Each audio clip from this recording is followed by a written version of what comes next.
Yes, that's right, boys and girls. It's time. Yes, it is.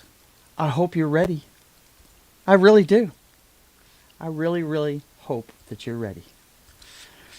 Because it's time for NFL Pregame Party. It's the finale of the big show. I hope you guys are ready to rock and roll this morning, this fine Sunday morning, right here on NFL Pregame Party.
All right, welcome aboard, ladies and gentlemen. It's time for Super Bowl 60 Tailgate, NFL Pregame Party finale.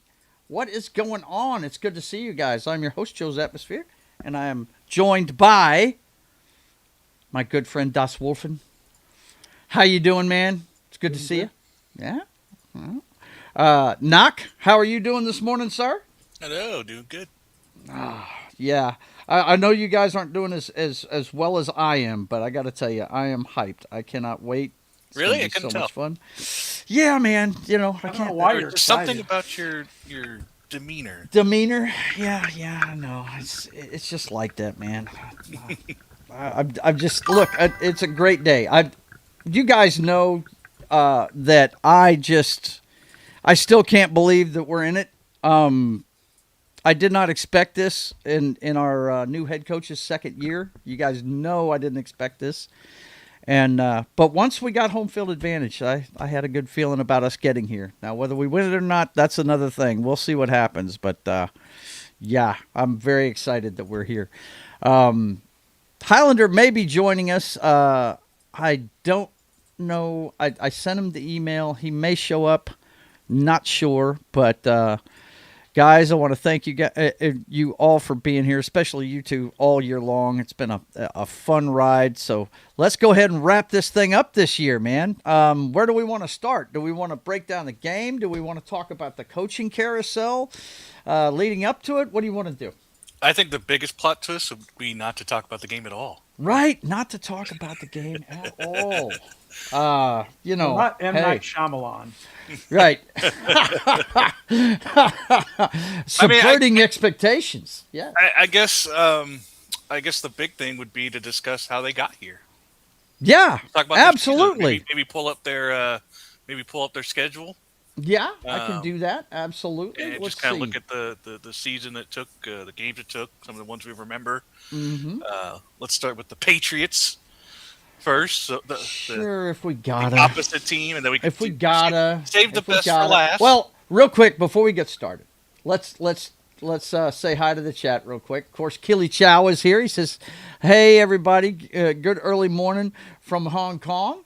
It's good to see you, man. You know what's going on today. Come on. If you don't know what's going on today, there's something wrong. Connie Cleary is here. Believe, if I remember correctly, she's a huge Pittsburgh Steelers fan, I believe. Hello, everyone. What's going on? It's good to see you. And let's see. The Joker's voice is here. He said, New England Patriots, gonna be a nail-biting finish, 27-26. Good guys win. Really? Good guys win no matter who wins. Sam Darnold sees ghosts again.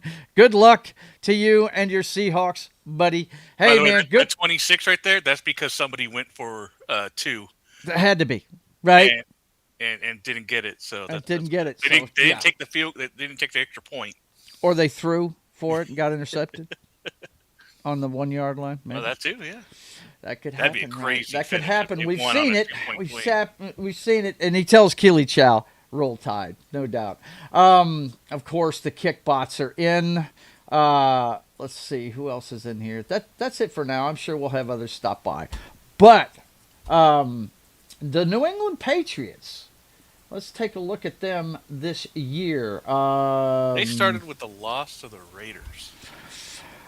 Yeah, they did. Both teams started with a loss in the opening weekend. They sure as heck did, man. And Highlander is here. There you go, man. How you doing, buddy? Good to see you. Good morning, everybody. Good morning. Yeah, let's see. So far, LSU's undefeated in the offseason. Good for them. That's right. Yeah. Captain We Chaos is talked there. about not being able to talk during these broadcasts. We have to go over that again. But this morning we're going to start off with the New England Patriots.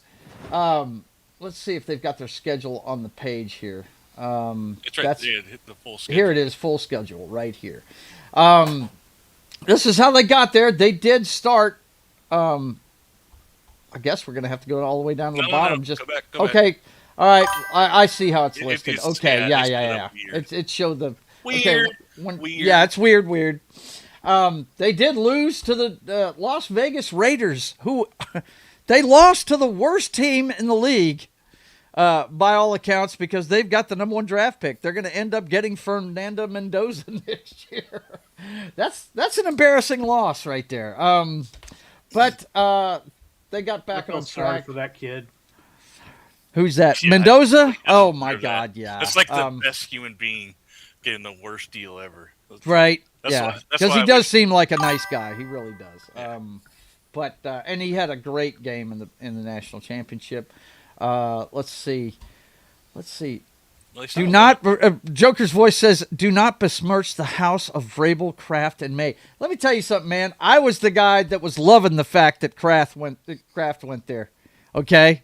Or not Kraft, but Vrabel. I'm a huge fan of Vrabel, Joker's voice. If you haven't watched this show, I'm still pissed at the Tennessee Titans for letting him go. They're morons for letting him do that. Even I'm a fan of Vrabel. He played for us. Right? He did start off his career with the Chiefs. And, so, yeah, man. Vrabel is just what that team needed to get back on track. But they, of course... beat Miami in a squeaker in the second week. And then Pittsburgh, they lost to that team in the second week. They started. That's always been the book with New England, though. If you're going to get them, you got to get them early in the season, right? Once they get on a roll, they start winning. And then they blew out the Panthers, who ended up being a good team this year. They made the playoffs. And then the Buffalo Bills. That's the game where the entire country was introduced to Drake May when he Josh Allen. He was the guy that rolled to the sidelines and kept plays going and got his team over the hump in that one. Remember that one well. And then they went to New Orleans, won there. But as usual, New Orleans was scrappy. It wasn't a big win, And then Tennessee. What's funny about the Tennessee game is the week before, Tennessee realized they had fucked up and they fired their head coach the week before this game so they wouldn't be embarrassed by having Vrabel come into town and beat his ass. They realized they had fucked up at that point. So they beat Tennessee. Then they moved on to Cleveland. I mean, that goes without saying. They won in Atlanta in a tight one. Atlanta battled with them. And if you look at these South games, they're all by one score, man. They played Tampa Bay as well and beat them. The New York Jets, well, what are you going to say? I mean, that is their mission in life. When you put on the Patriots uniform, your first job is to beat Gang Green. Right, Dan? Isn't that the first job you have in New England, is beat Gang Green? Absolutely. You must own New England. Got to beat the Jets.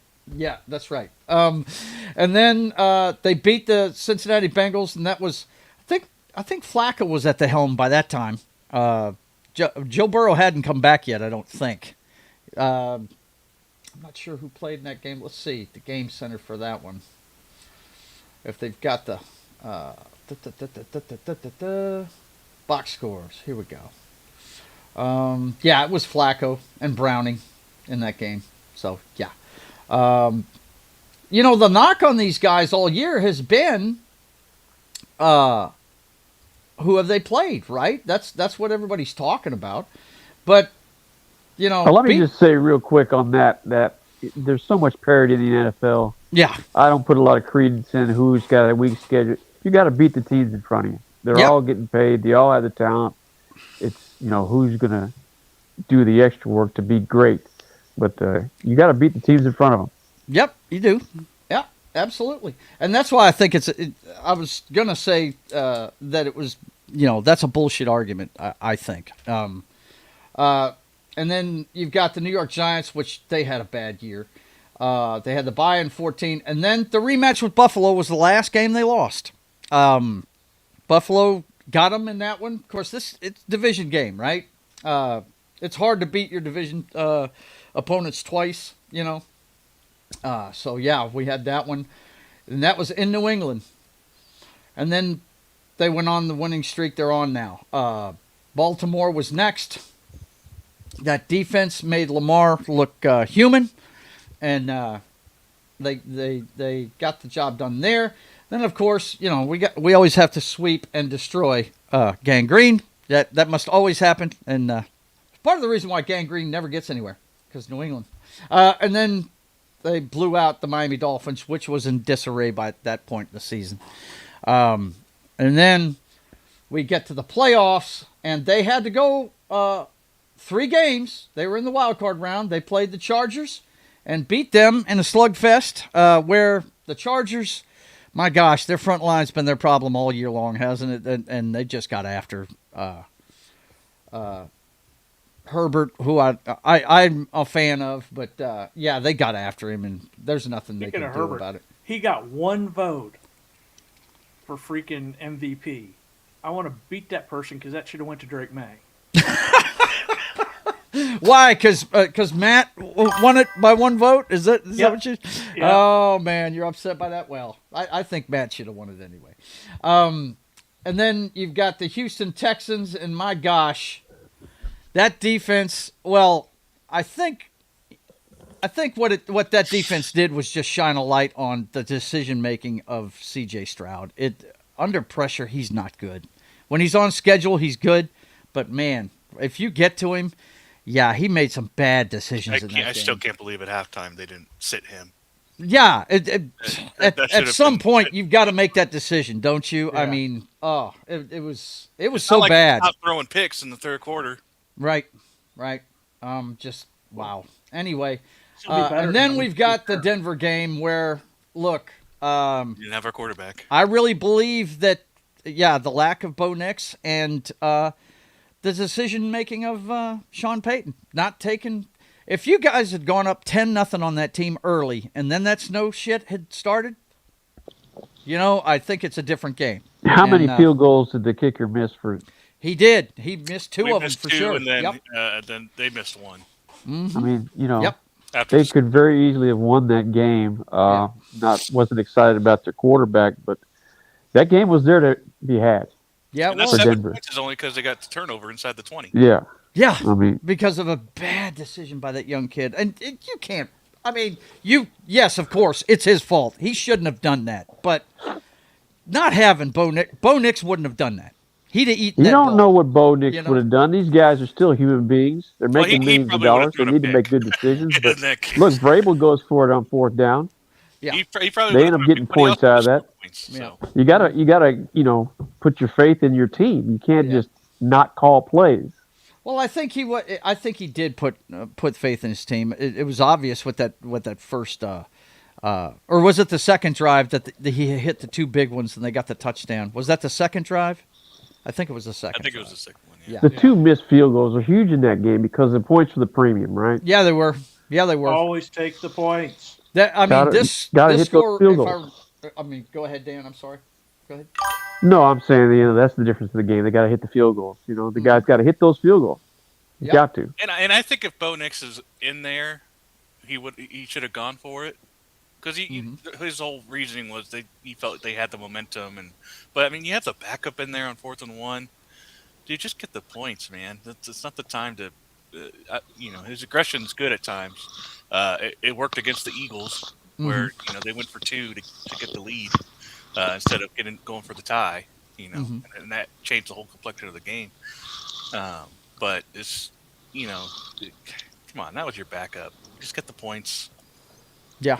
Yeah. There's exactly. That's what I'm saying. That who's to say that guy makes the field goals? And in the second half, the Patriots they didn't do shit. Well, didn't have to. On purpose, though. Yeah, they didn't. They were like, because of the elements, he did nothing but run the football. He took the air out of that ball. He told Drake May, just go out there, act like you're passing, pull it down, and run. Look, if he's got a quarterback that he trusts out there, he doesn't take the air out of that ball. Yeah. You look at we want to talk about C.J. Stroud and how bad he played. He played badly. Yeah. But you look at May's freaking stat line in that game. Yeah, it's bad. He hasn't looked good in the playoffs at all. At all. But what he needed for that game was his feet, and that's what got him through. And not turn it over. Yeah, and not turn it over. Yeah, sure as shit, because he can't throw it worth a shit. I mean, he makes bad decisions. Even when it's good weather, he's making bad decisions. He looks like Peyton Manning in the playoffs. Well, we're going to find out today, because I guarantee you Seattle's going to get after that young guy. Yeah. We're going to break it down by positions and everything, Dan. But, yeah, I've got my ideas about this, and I think I know what the outcome's going to be. But this is why they play the games. You know what I mean? There's momentum swings, all that good stuff. You know what I'm saying? We'll see what happens. I got to enjoy the Broncos for a half hour beating the Bills. Yes. The Houston game, or not the Houston game, but the who was it you played first and beat them? It was Bills. Buffalo, right? Yeah. Yeah, the Bills. You got. Because thank God you knocked Josh Allen out for us. Thank you so much. Appreciate it, man. And it only cost us our quarterback. So only cost you your quarterback. Nothing big, nothing huge. You don't need that guy, do you? No, you don't need that guy. But Josh Allen going out was inevitable. Yeah, it was. I mean, the Hater. Bills Mafia, I love you, but your team is snake bit, just about as snake bit as the Cleveland Browns, damn near. I mean, no matter how good you are, I don't think you're ever going to make it. Danny dropped out there. Dan, get back with us whenever you can. But let's see. Now we got to take a look at my team, the friggin' Seattle Seahawks, boys and girls. Let's look at the road they took. I believe, unless I'm mistaken, let's see. Hang on. I got to get off of that and then get over here. Here we go. Seahawks. Here we go. Danny is back. There you go, man. How's that coffee? Sounds good. Coffee's amazing. Let me pull up the Seahawks schedule so we can take a look at their road to getting here. And like I said, we started the season on a bad note as well.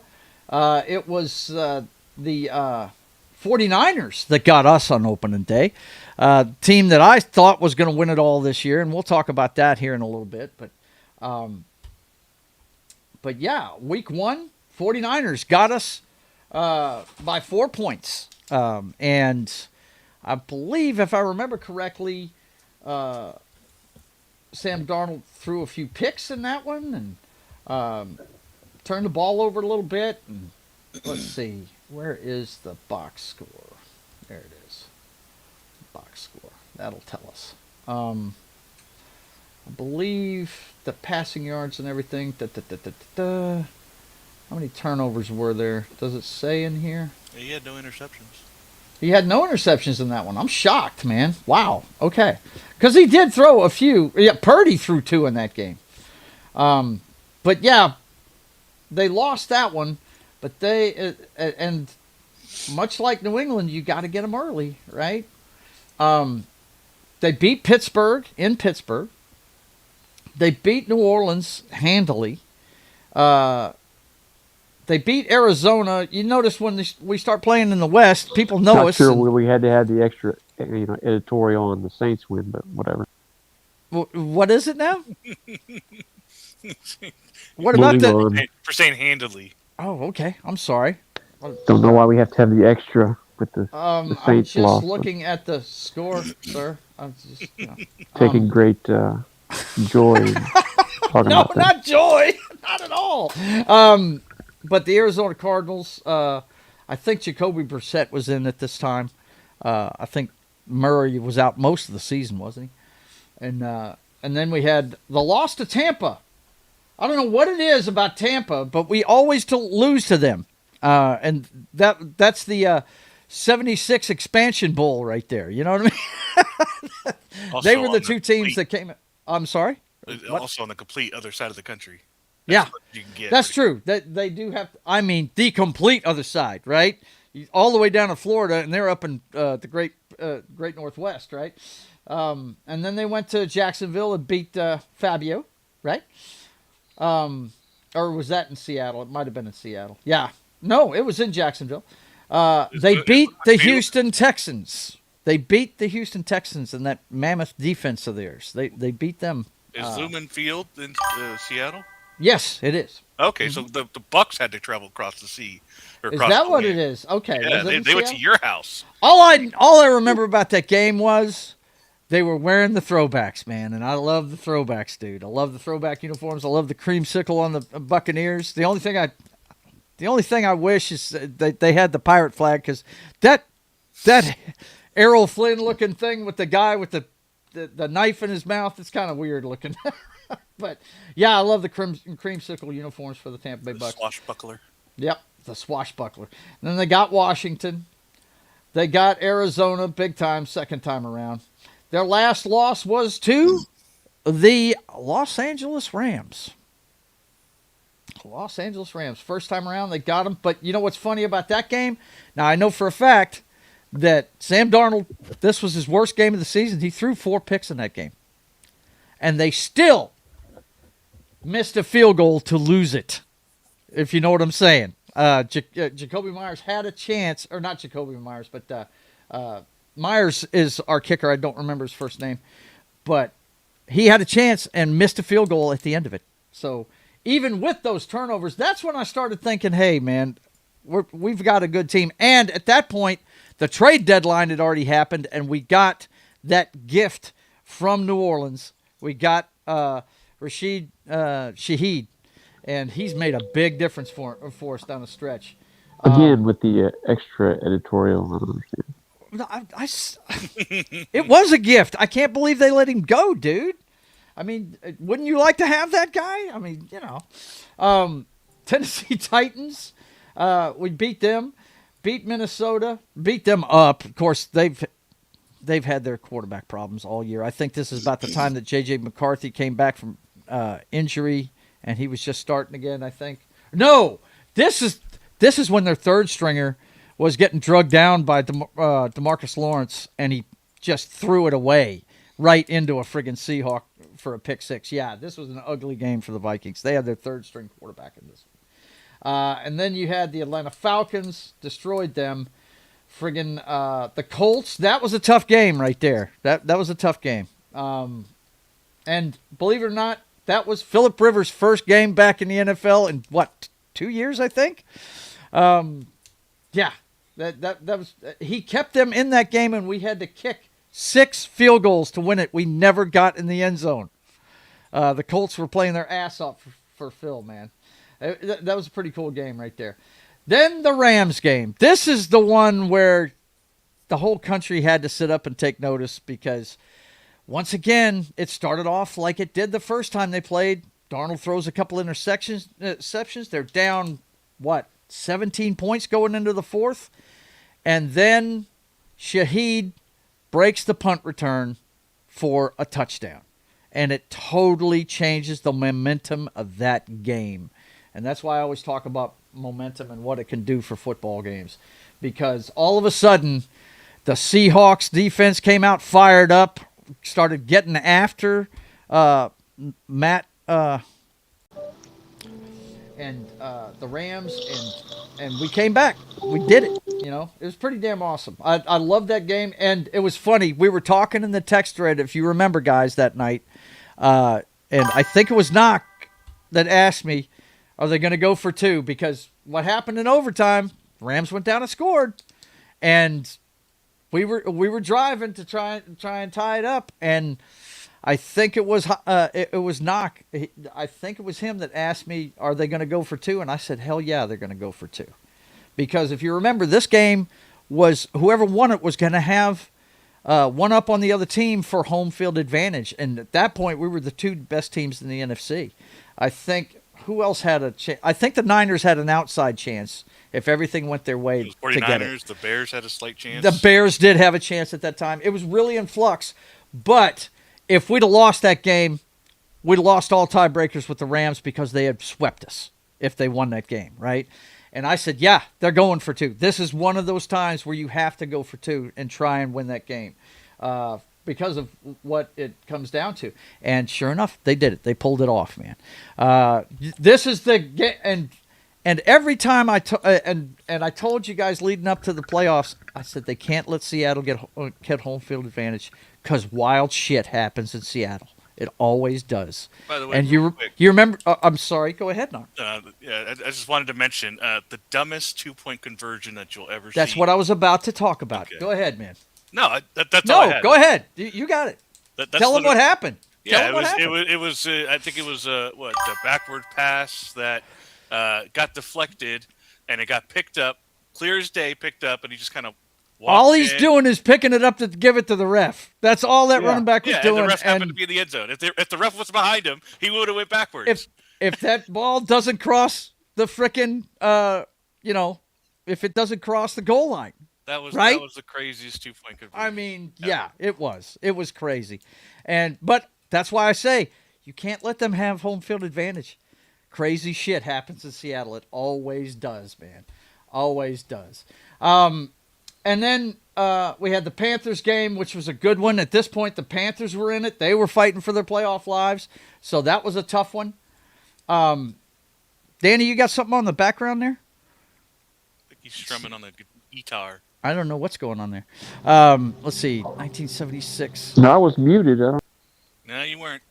It's okay, man. It's okay. We're going to get there. Let's see. Joker's voice says 1976. Dear God, I was 5. Yeah. Uh-huh. Yeah. I was 11, and I flipped a coin, and I've been a Seahawks fan ever since. He also says, I have it on good authority that all who have played Supergirl in routing the New England rooting for New England played Supergirl. I swear it's true. Stop it. You're not going to psych me out, Joker's voice. It's not going to happen, bro. By the way, I've got Chris Pratt on my side, okay? So I've got God on my side. So just relax about that, bro. Okay? And then we wrapped up the season against the 49ers, and this is when, to me, the real dominant run started, where you started to see them playing complementary football on both all sides of the ball, and they were playing really mistake-free. The Niners could only muster 3 points in this one. And then they had to turn right back around, play in the wild card round, and then face us again. And it was not pretty. It was pretty bad for them. Of course, they ran out of bullets in their arsenal. During the 13-3 loss to us, they lost probably their best pass-catching option that was still on 2 feet, right? They lost the tight end, George Kittle, and it was over after that. That was the divisional round, not the wild card. Yeah, I'm just saying, the Niners had to play in the wild card round. That's all I said. Knock. I'm sorry if you didn't understand what I said. I thought I heard when we played them in the wild card round. No, that's not what I said. But that's cool, man. You can see right here they played in the divisional round, but the Niners had to play in the wild card round, is what I was trying to say. If I fucked up my words, I'm sorry. But we knocked Kittle out in that last game of the season, and that really hurt him. And then you had the game against the Rams. which some people, not me, are calling the actual Super Bowl. I don't think it is. I think New England is more than capable of beating us. But the Rams and us had a fantastic game. It was awesome. They were going back and forth.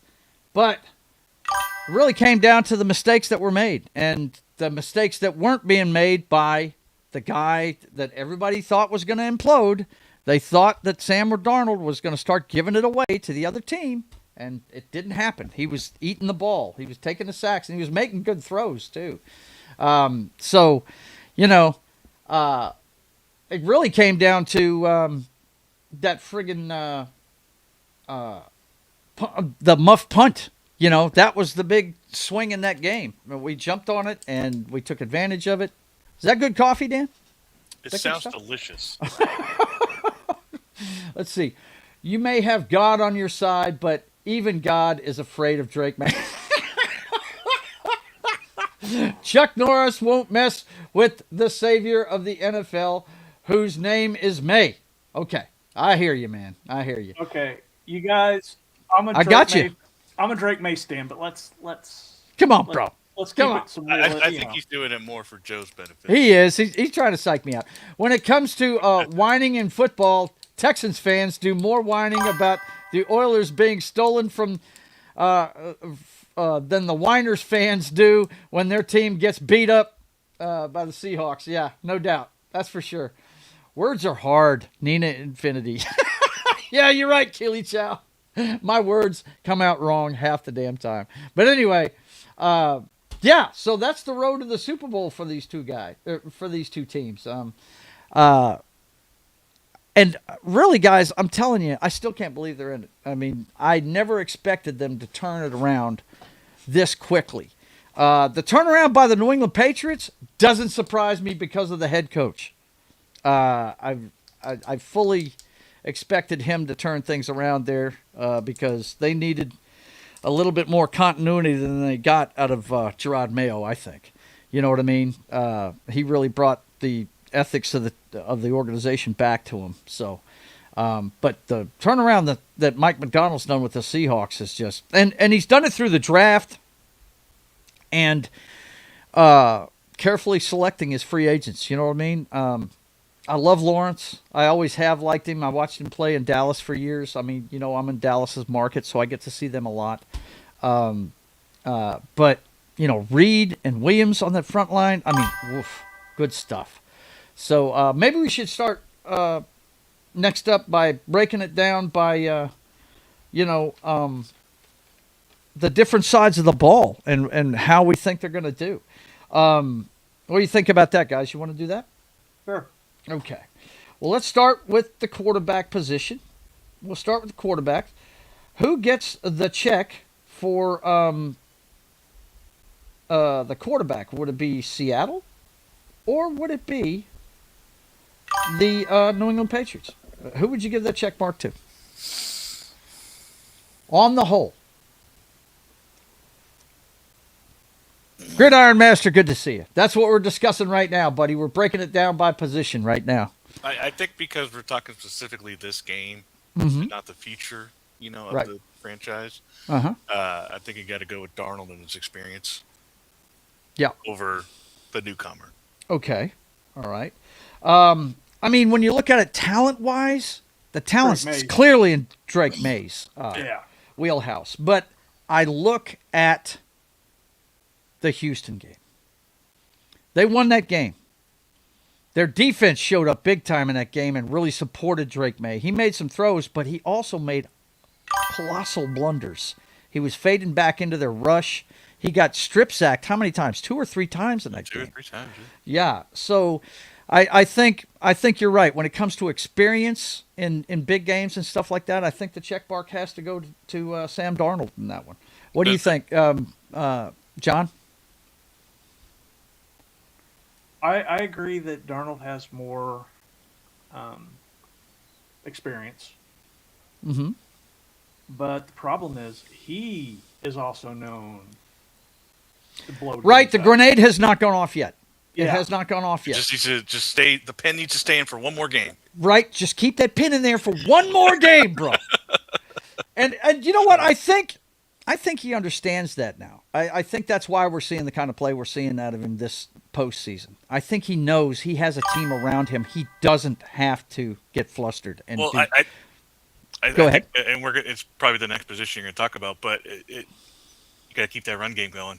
If they don't have a run game, Darnold's not doing that. Yeah, He's for not. sure. And that's the makeup of the team. So we're going to put this check mark with Seattle for Darnold. Yes. I don't know. John seemed like he was leading May.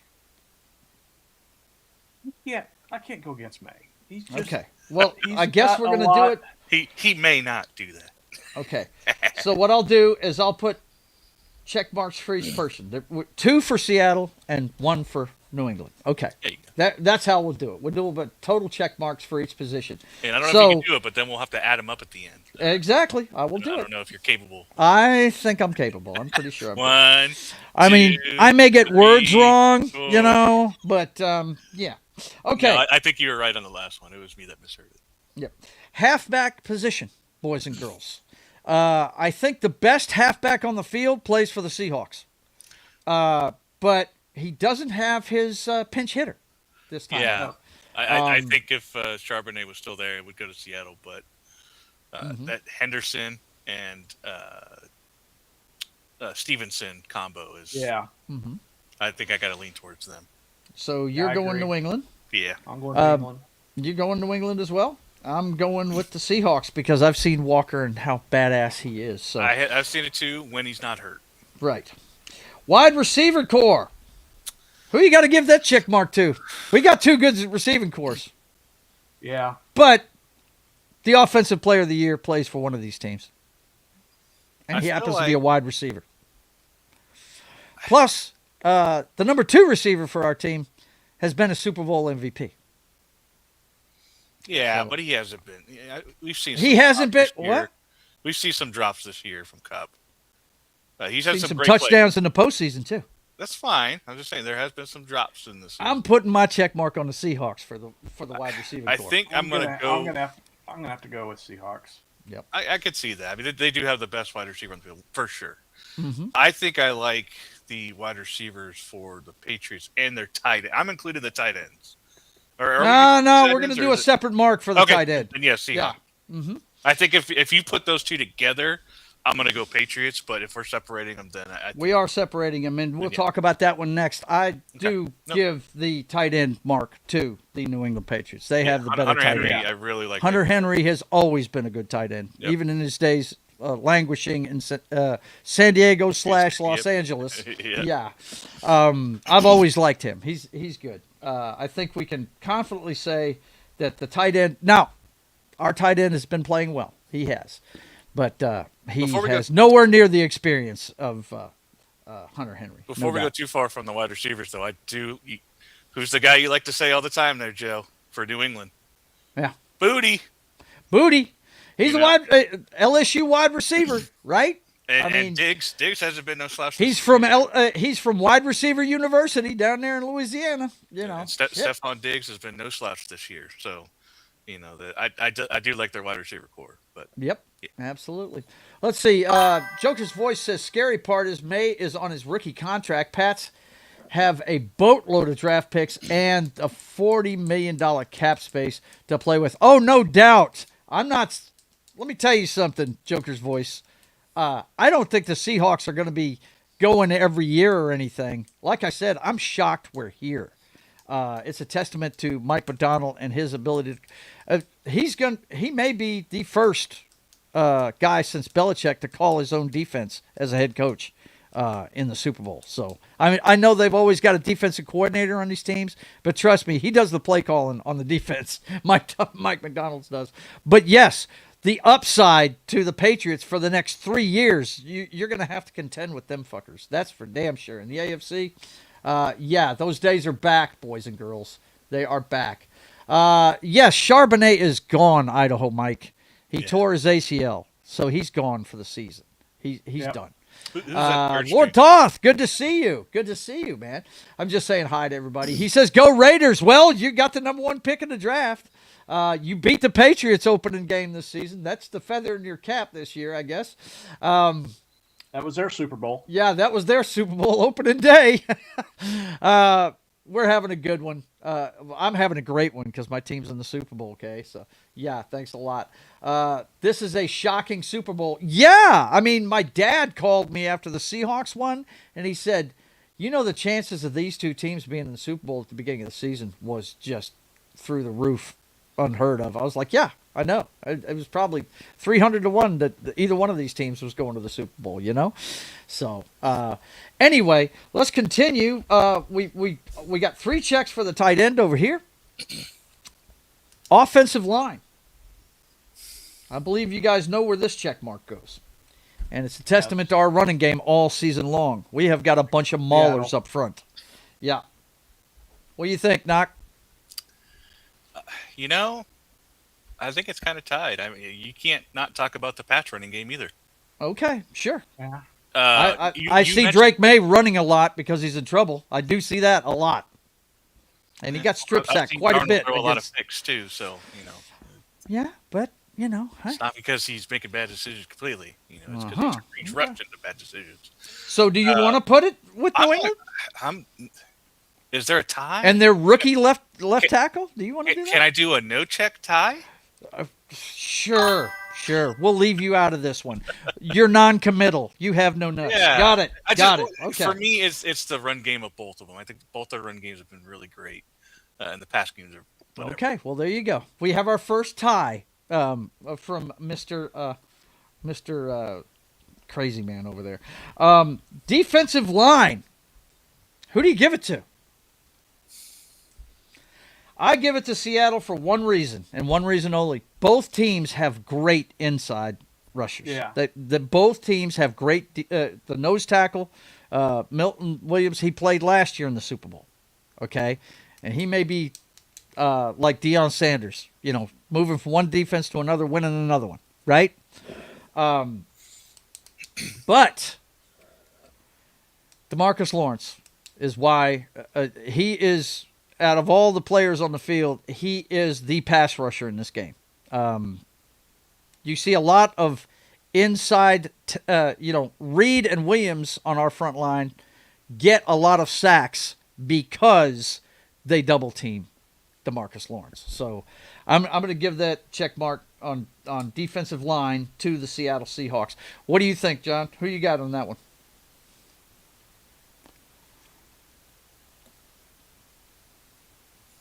Because Mitt Williams is pretty awesome. He is. He's probably the best one between the two. But the pass rushers, yeah, I give that to it's got to Seattle. go. It's got to go to Seattle. Just barely, though. Right. Only because they're pass rusher. Right. That's why I say, I mean, they are both good. This is going to be tough picking these defensive skill positions because both of them are great. They really are. Knock, who you got on this position I'll here? go Seattle. Honestly, the defensive side of the ball, I don't pay as much attention to. I'm just not a defensive guy. Oh man, but that's what wins championships, my friend. Yeah, That's true, and that's field goals. You know that. All right, middle linebacker, the middle of the defense. Not middle linebacker, but linebackers, the linebacking core. If I was going to do an even, this is where I'd hit even, right here. I would say that matchup is even. I think both sides have good linebackers. I think the Patriots might have a microscopic edge. Okay, got you an edge over there. I'm gonna go ahead and give it to them too because they have experience. Those guys, they've been around. This is like an old Raiders team where they just picked up the cast-offs of other teams. And look, Vrabel knows linebacking, so yeah, you kind of got to give it to the New England Patriots. That's kind of where I was leaning. I was about to ask. Yeah. Vrabel was a linebacker, right? Yeah, absolutely. So all three of us go linebacker in that. But the secondary. It's New England. It's New England. Okay. I'm going to put my check mark for the Seattle Seahawks. I'm sorry, brother. Kobe Bryant and them boys. Dude. I think New England's got a better secondary. I'm in worry.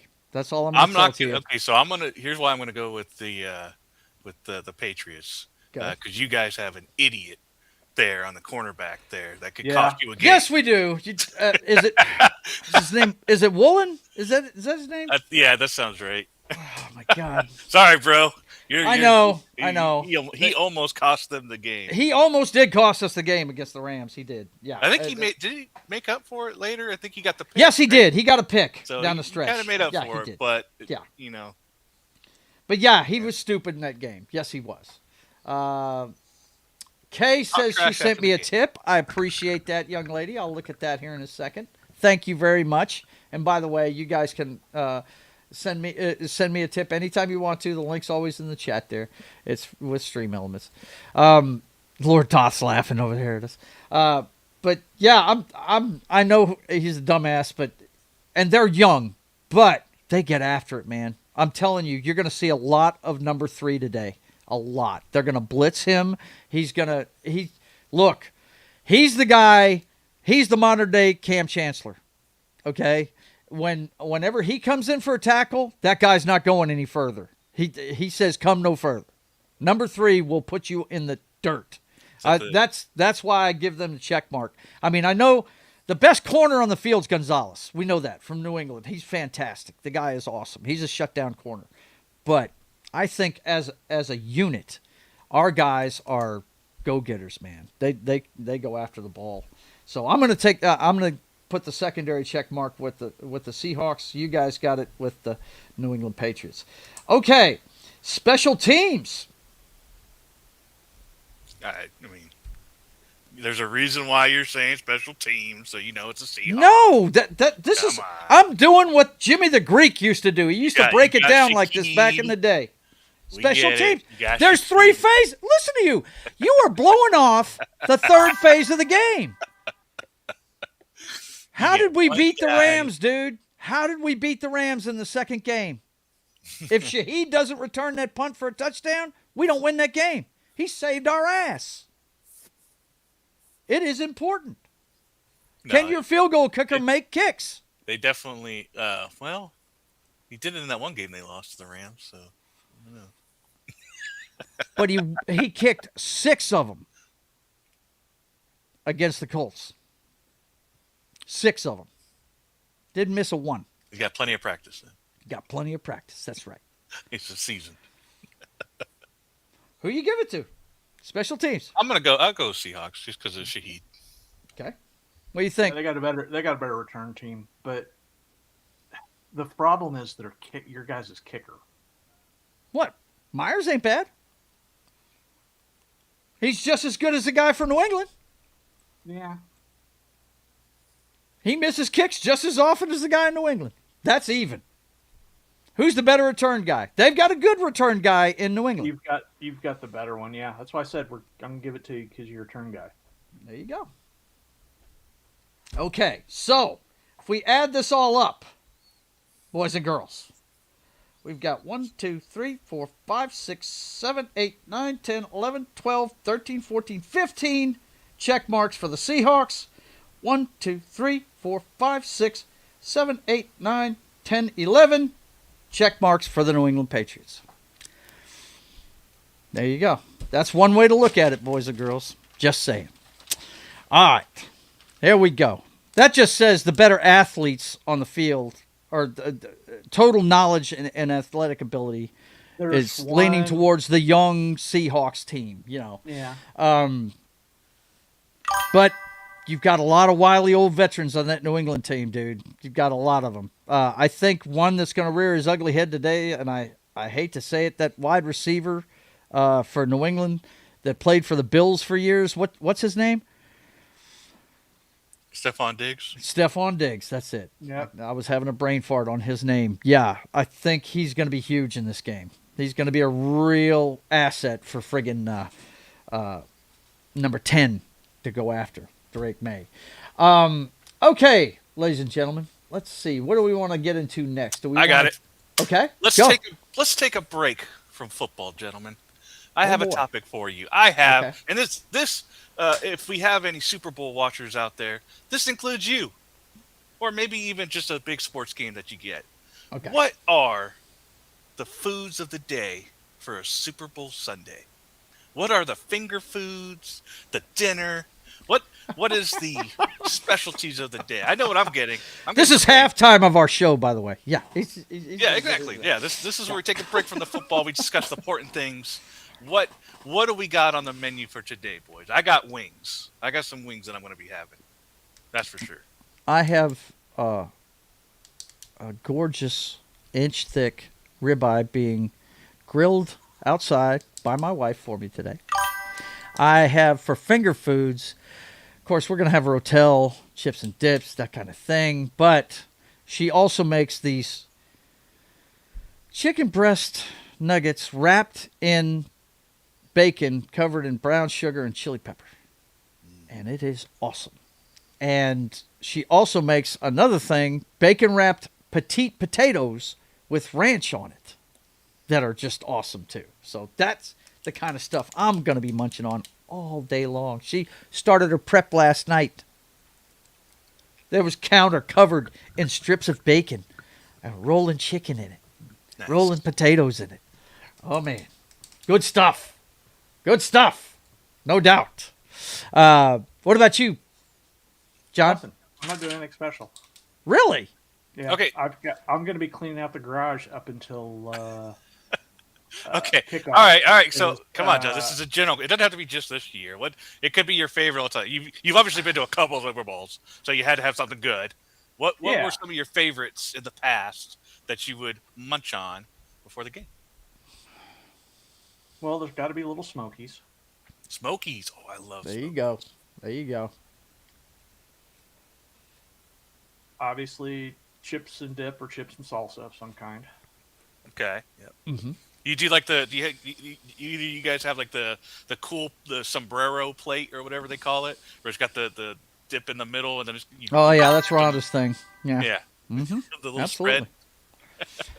Oh, yeah, there's going to be sliced pepperoni. There's going to be crackers. Yeah, she's always got a nice little spread of stuff, Yeah. man. Very, very, very friggin' cool. Yep.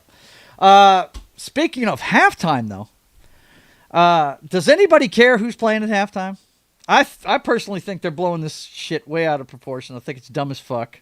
I think they've just polarized something that doesn't need to be polarized. It really doesn't. It's somebody they hire to come out and entertain folks at halftime, and they've totally politicized this crap. I think it's just dumb as shit. It's gonna be on. I'm gonna be listening to. I'm not gonna understand anything he says, but I'm gonna be. No. listening to it. It's gonna sound nice. But I am going to watch it, and I'm going to, react to it. This is the time when I will be talking to my friends. Now, guys, I'm warning you now, and this is just for the panel I'm with here. I won't be in the thread today. Not until halftime talking about it. During the game, I will not be playing with my phone. I will be watching it on a 150-inch friggin' movie theater screen out in the backyard, and yeah, I will be too busy enjoying myself, and I'll be pacing like a fucking coach on the sideline. I'll be outdoors watching this. So, yeah, it's. Let's see. Lord Toth says it is a terrible halftime lineup. Terrible. I mean, yeah, for the people in the U.S. Here's the thing. The NFL's trying to become a global brand. Did I hear we're playing a game in Australia next year? I think it's the Niners-Rams is going to be the first game in Australia ever. And they're trying to become a global brand. If you're wondering why they hired Bad Bunny to do this Super Bowl, it's because he's the biggest recording artist in the world right now. Not the U.S., no. But in the world, he is the biggest recording artist. 125-inch screen for me today in my home theater room. Woo, let's go. I heard you, Lord Thoth. I built my screen out in the backyard for my projector, and I don't get to watch it until the sun goes down, but it's badass. I built it out of PVC pipe. Go ahead, Knock. Yeah, I wasn't paying attention. Did you show the foods of the chat earlier? Yeah. I was just showing it, and a lot of it was the same. I was showing the same stuff. Yeah, I'm putting them on the screen there, buddy. Yep. But yeah. Anybody that's a football fan, though, they're not really watching. And Connie Cleary said, "Yep," she's agreeing with me about him being a huge recording artist.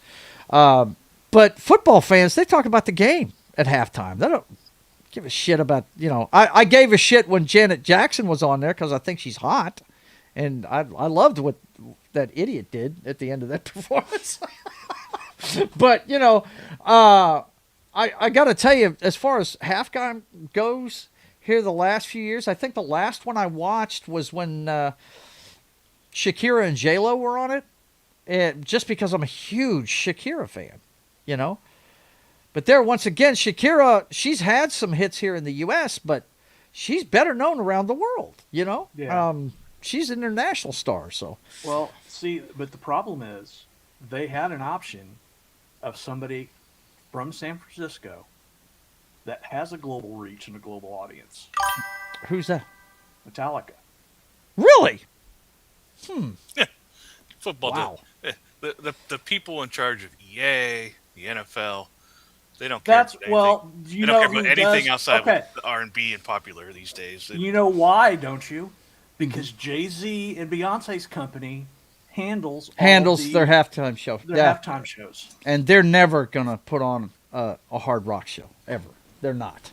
Yeah, you're right about that, John. Yeah. I think that they should. I think they should hand that off to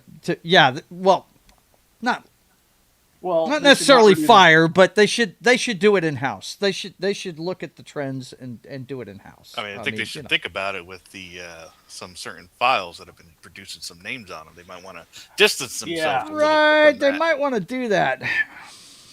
Yeah. Connie Cleary says yes. Metallica. Yep. Well, one thing I dig about this being in San Francisco is we play there once a year and we're only 2 states away. We may have another one of those games, kind of like when we played the Broncos, where it was damn near a home game for the Seahawks. We may run into that today. Brace yourself. That may happen. I know the Patriots have fans everywhere because of Tom Brady and all that stuff, but I don't know, man. I don't know. I'm kind of wondering if the 12s are going to show up in force. I think they will, But anyway, so I had this article. Let me go with my history. I can tell real you, quick. my favorite halftime so far in the last couple of years is not even in NFL. It is the one from this last college playoffs was the Snoop Dogg. Snoop Dogg? Yeah, Snoop Yeah, Dogg. that was He had a bunch which was it a championship game? I think it might have been a championship. I think it was a championship game. Yeah, that halftime was freaking awesome. And they even had Huntrix there, who I've become a big fan of from K-pop Demon Hunters, which was a really cool out of nowhere thing. And he has some other folks there too. So I want Snoop Dogg to take over. I hear you, man. That guy's entertaining. He is entertaining, dude. There was even he hosted a bowl game, and there was a point where he did the mascot thing where he the kickoff went into the end zone. He ran onto the field and picked it up and tackled it as it went into the end zone. It's like, well, who's going to stop him? It's his fucking game. He paid for the damn thing. The Joker's voice. Ball. Yeah. The Joker's voice says, if you're treating this as a home game, you're screwed, Joe. Pat's undefeated on the road. Yeah. I understand that, buddy, but maybe you don't know what happens when the 12 show up. Hey, I'm just saying, if they represent like it's possible they can, yeah, it could be a long day for Drake May. Well, he may not be hearing much. The only problem with that, Joe, is the fact that you think, and I know some fans will be there, but not the everyday man is going to be there because these fucking ticket prices are ridiculous. Yeah. Yeah. Apparently they went down. No doubt. They were going down before the game to like 4,000, Right. which is still Right. fucking ridiculous. It is nuts. It's It's a stupid as hell. popularity contest now. Yep. That's the only reason that I'm even supporting the Chiefs' move to Kansas is because they're getting a dome, which means there's a chance I'll get to see a Super Bowl in my lifetime. You're not going to an outside game? Is that the problem? Well, no, it's just they won't go to. I'm not going to be able to afford to travel across the country at those prices. Oh, I hear you. they may hold it in Kansas City. Yeah. Yeah. I hear you. Well, speaking of a dome versus the elements, let me get you guys' take on the AFC Championship game. I've heard people say that they should play these on neutral sites like they do, and they're talking about just the championship games for the conferences, that they should play them on neutral sites to where the weather won't be involved. I don't think that. I've heard that a lot. I think you need to get rid of that in college. Yeah, I think if you have gotten to like, for instance, Denver got home field advantage because of the way they ended up. I mean, I think it should be that way. And the people that are bitching about the weather in that game, I'm like, dude, they've been doing that since the beginning in the NFL. If we had Saquon Barkley, we would have won that game. Right? Yeah. If we had a running game, we probably would have won that game. We didn't have a running game. Yep. And New England, I mean, we stuffed them, but in the end, we couldn't stop them because Drake May started running. Look at the Joker voice trying to psych me out in the freaking chat, man. I swear to God. I'm not buying in, bro. But yeah, I love the elements, man. I love that being a part of it. I think that, home field advantage is what you play for all year long. I like the home field advantage for the conference. And it's not like it's not like it completely changed the game, because it was only 10-7 going into halftime. It wasn't like it's not like it was fireworks in the first half and then because it snowed it slowed down. Right. Like, it was a slugfest throughout the whole game. It was. And then it just made it worse. They couldn't get field goals afterwards. Two good defenses, man. Yeah, my only worry is that Sam Darnold, the pin being pulled on Sam Darnold. That's all I'm worried about. If he plays the way he's played through the stretch, I think the entire team will rally and get things done today. But that's why they play the games. We'll see what happens, But yeah, okay. So another thing that's here in the news. First of all, real quick, Knock, you told me there was news out of Atlanta this week? Two different news, apparently. Go. One of their rookies, I think, got arrested. Really? Yeah. Oh my gosh! What the hell, man? Come on, guys. But the biggest news out of Atlanta was the Kirk. They finally released Kirk Cousins. Yeah. Well, good for Kirk, because he was playing good down the stretch. Maybe he can get a gig with somebody. But I think he's relegated to backup now. We'll see what happens with him. But they're putting. That just means Stefanski is putting everything on Penix now, right? The gloves are going to be off with that stuff, I guess. But yeah, let's talk about the coaching vacancies and how they did. We had 10 vacancies this year. Who was it that fired their coaches during the season? It was the Titans. The Dolphins? Dolphins. It was late in the season, but they did it. Who else? Oh, New York. They fired their head coach during the Brian Daboll. Yeah. Well, Jacksonville. Did they? That was last year. I was saying his name like Duval. Oh yeah, I got you. Daboll. But anyway, let's take a look at the 10 openings that were there. I did not even know that Matt LaFleur had a brother that was coaching in the NFL. I had no idea. He's the 6th first-time head coach for the Cardinals, and yikes, man! Wow. Oh, who won the Matt Nagy sweepstakes? He got signed. The Giants. Giants got him. Yeah, Harbaugh hired him with the Giants. I don't know what that's all about. I really don't, man. Andy made a call. That's what happened. Is that what it was? He's got to deal with that guy. Oh God. But anyway, Mike LaFleur, who did he coach for before? Let's see. LaFleur did not have play calling responsibilities in Los Angeles under Rams head coach Sean McVay, although he did for the Jets. Oh God. Cardinals, what are you doing? Oh. Okay. All right. Okay. Apparently he's been on San Francisco staff, which is a plus for him. Don't know much about him. Apparently, my offensive coordinator is going to be going to the Raiders. It's almost locked up pretty much at this point. And I'm sure that that he's going to be moving on this week, I'm sure. But yeah, Clint Kubiak's done a really good job with them.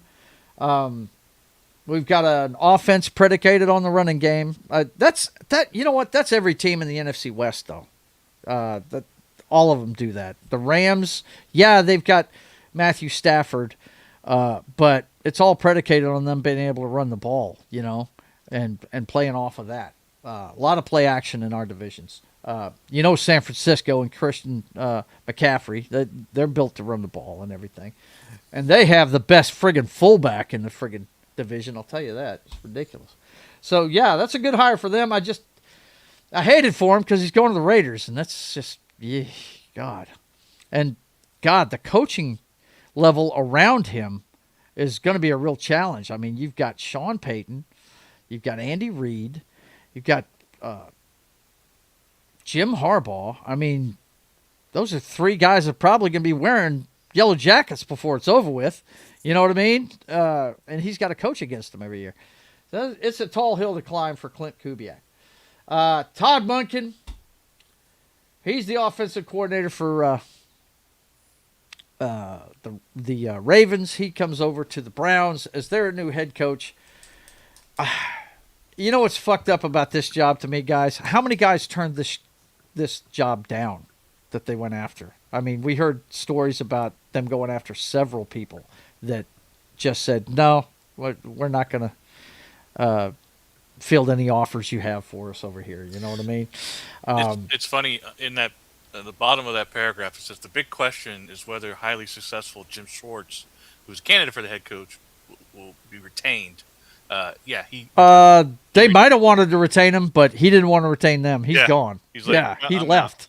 Yeah, it's bad ownership there. It's obvious. They don't know what they're doing in their front office, and you know it's going to be an uphill climb for Mr. Monken too, man. It really is. I mean, you had a coach in Stefanski. It's going to be interesting to see how Stefanski does with the Atlanta Falcons.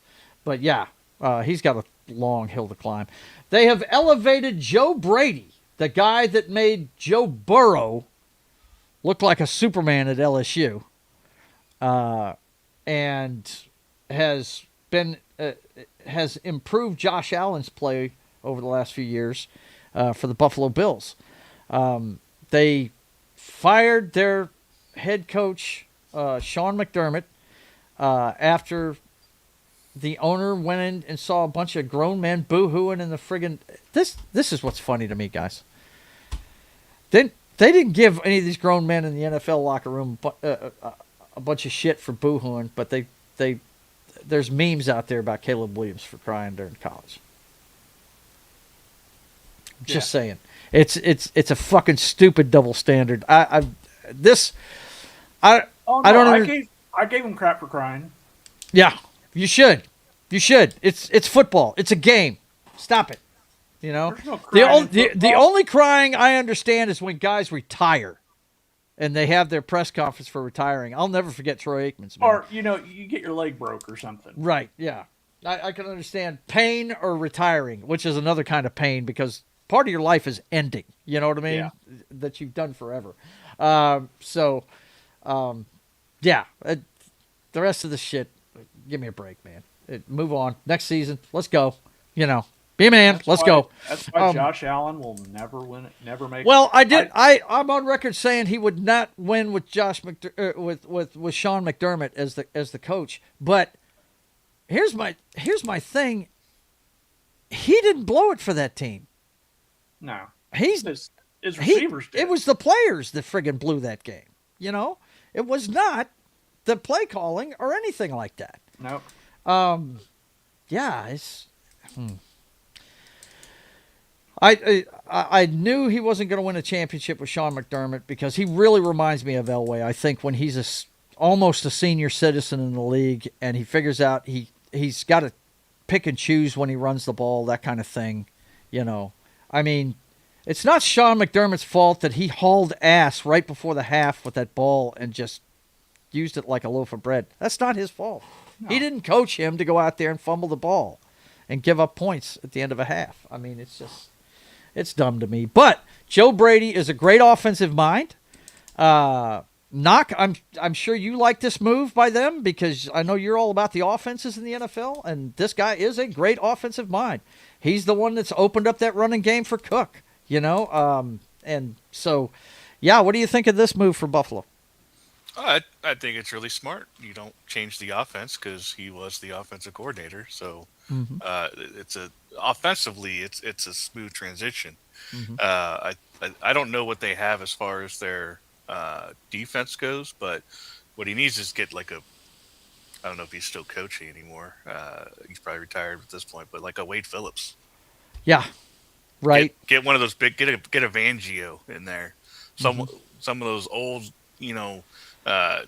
knock them down defenses in there. Get someone to change that defense. That's the real problem.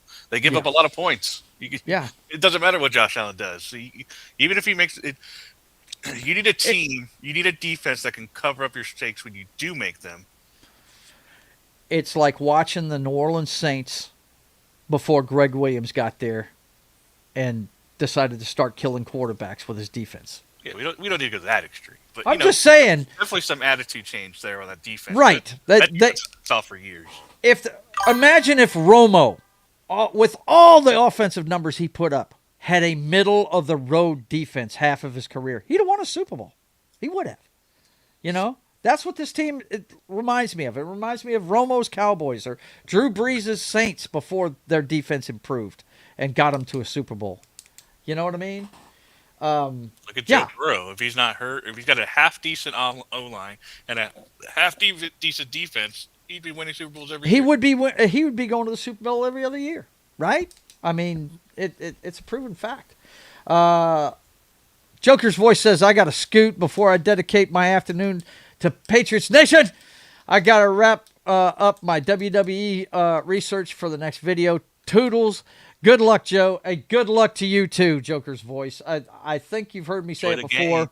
My AFC team is the New England Patriots, so I won't be that brokenhearted if we lose. Of course, I'm pulling for my Seahawks, but you should be very proud of your team. I know you are, and I'm looking for a great game. I hope it's a great one. Of course, I'm hoping for a blowout, but, the history of this matchup, it says it won't be. It says it's going to come down to the wire. So looking forward to that. And if you guys aren't following the Joker's Voice and you're wrestling fans, you're screwing up because he has a great show on Wednesdays called Wednesday is Overbooked, live talking about everything in wrestling. And he puts out videos almost daily during the week about wrestling. So thanks a lot for being here, Joker's Voice. I appreciate you, man. Take care.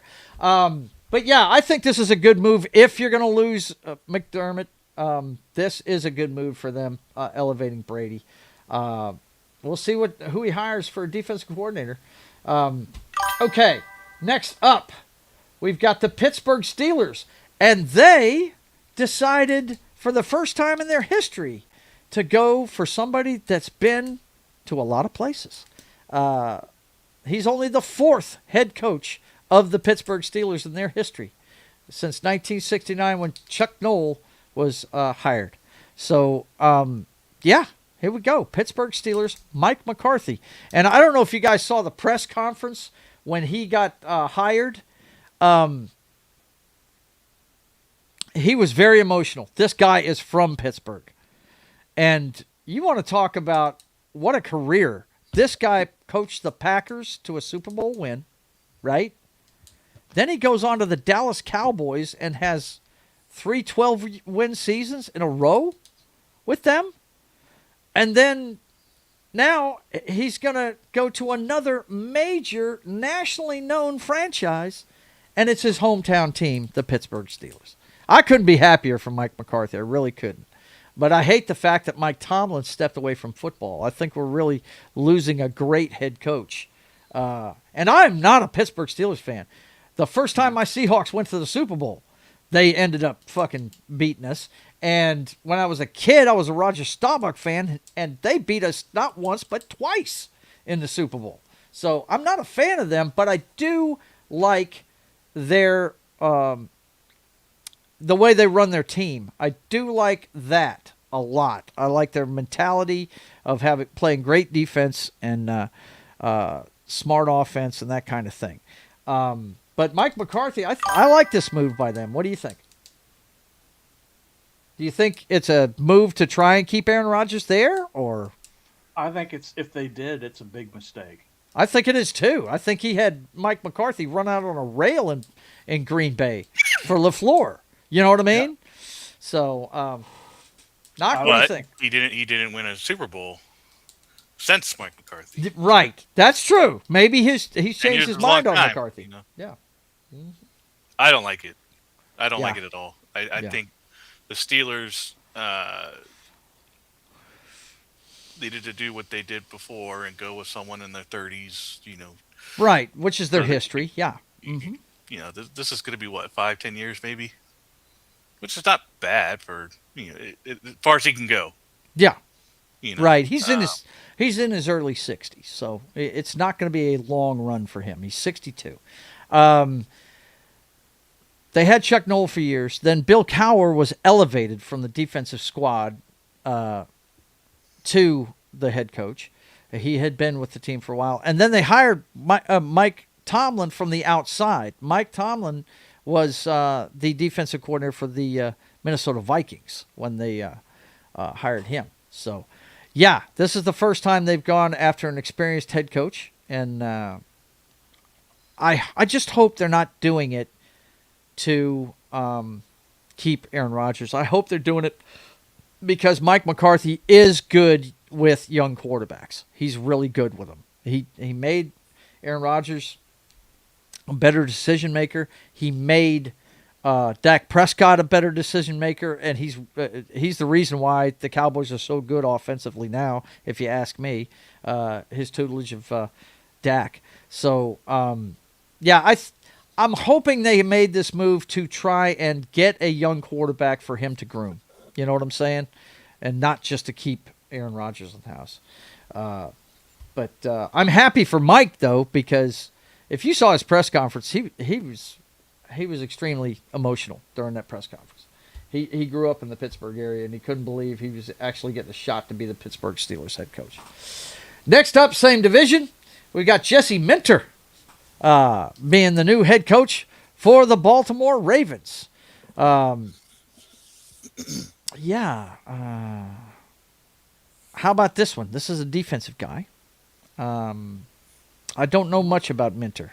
I see there Georgia State is in his resume there. He was the Chargers DC. Yeah. And the Chargers usually have a pretty good defense. They really do. Yeah, but I don't know if he's head coach material. Yeah. Well, that's the question mark with a lot of these young coordinators, whether they're going to be a good head coach or not, right? I really don't know about this one, but I do know this. You fired John Harbaugh, one of the best coaches ever. So, I mean, yeah, you want to change. Sometimes these moves need to be made, but it almost seems like hair trigger moves by some of these franchises because it's like a snowball, like, for instance, the place where I work is a rehab. If somebody decides to leave treatment, if you got a bunch of people there, sometimes another guy says, well, I want to go too. And, it starts to snowball, and I think that's what happened this year, One after another were firing their head coaches or head coach was leaving. And especially Pittsburgh and the Ravens. If you remember, that was the last game of the season. It was a win and you're in thing. It was a playoff game. And they fired the loser of the game, right? They fired John Harbaugh. But Tomlin steps away the very next week after he loses his wild card game, right? So,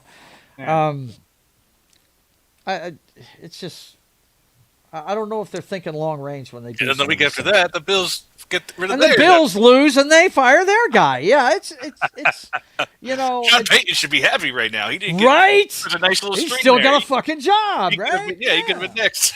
Oh God, man, it's crazy. for that decision, But yeah, we'll see how Minter does. I don't know anything about him though. What do you guys think of this move? What do you think? We'll see. Anytime I think about like defensive coordinator, and I don't care for the defensive hires, but Yeah. I don't know how I feel about young defensive hires. Normally, when you get a defensive coach hired, they're usually older, so they do, the whole old school defense mentality kind of thing. Right. I don't know much about younger defensive coordinators. Yeah. He did really good with the Chargers, so I don't know. That defense needs help though. Yeah, it does. They're definitely missing the head coach of the Seattle Seahawks right now. They are definitely missing that guy.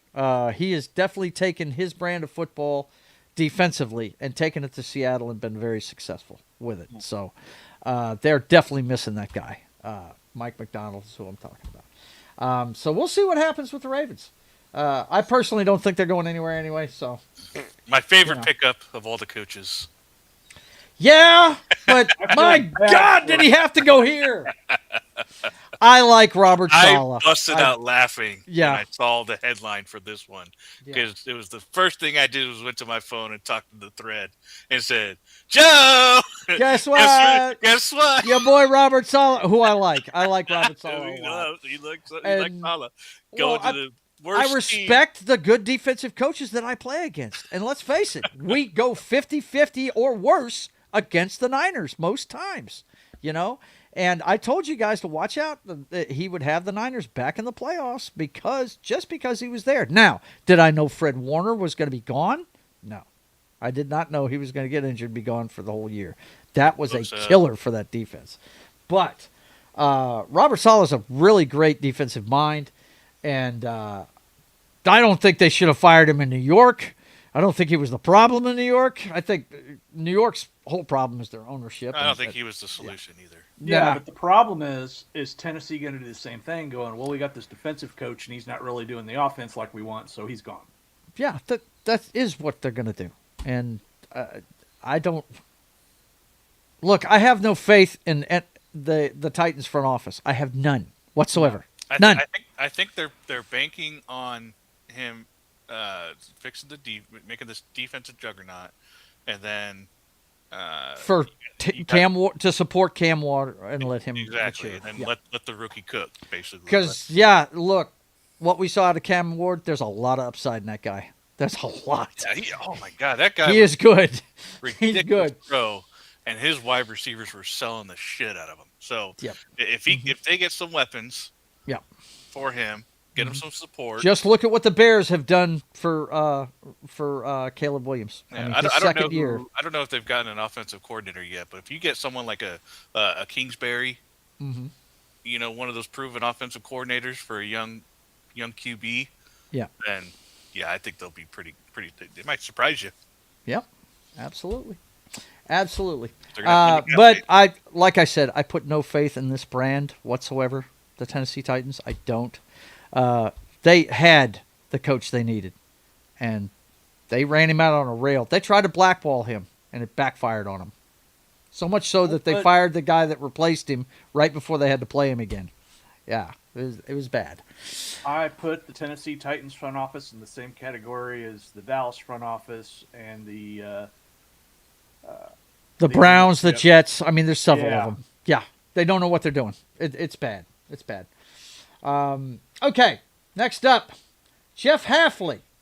He is a defensive guy from the Packers. So we're fixing to have another defensive head coach hired down in Miami, which they've had him before. Dave Wannstedt supplanted Jimmy Johnson, who he was from the Jimmy Johnson tree. He was handpicked by Jimmy Johnson to take over, and that was the last time they had real sustained success. Was when he was with them. The only reason Hafley got hired was because the general manager of the Dolphins was the general manager of the Packers. Yep, absolutely. Wanted somebody from that organization that knew what he wanted. So that's a good thing. You've got synergy between the GM and the head coach. That is a good thing. It's a clear signal to me they're starting over. they're done with the tour experiment, and they're kind of stuck with him.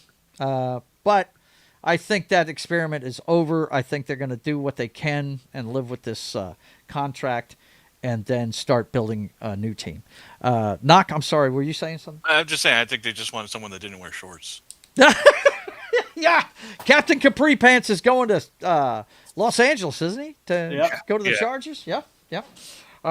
Which, hey guys, I know you can't like that, because you can say what you want about Captain Capri Pants. He may not be a head coach, but he knows offense, man. Yeah. And look, he lost his job because of Tua. Let's face it, he did. Tua, it's pretty simple when you look at Tua's body of work.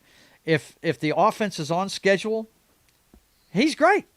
He throws on time. It's beautiful. Yeah, awesome. But when it's off schedule, he makes the wrong decision every fucking time. That's because the CTE is setting in on Tua. Yeah, and that's another thing. He's fucking concussion prone, and he's injury prone, and there's nothing you can do about that. I think this is a good move for them. It's going to take a while. This is not going to produce immediate results. That's for sure. But they're going to have to be patient with this one.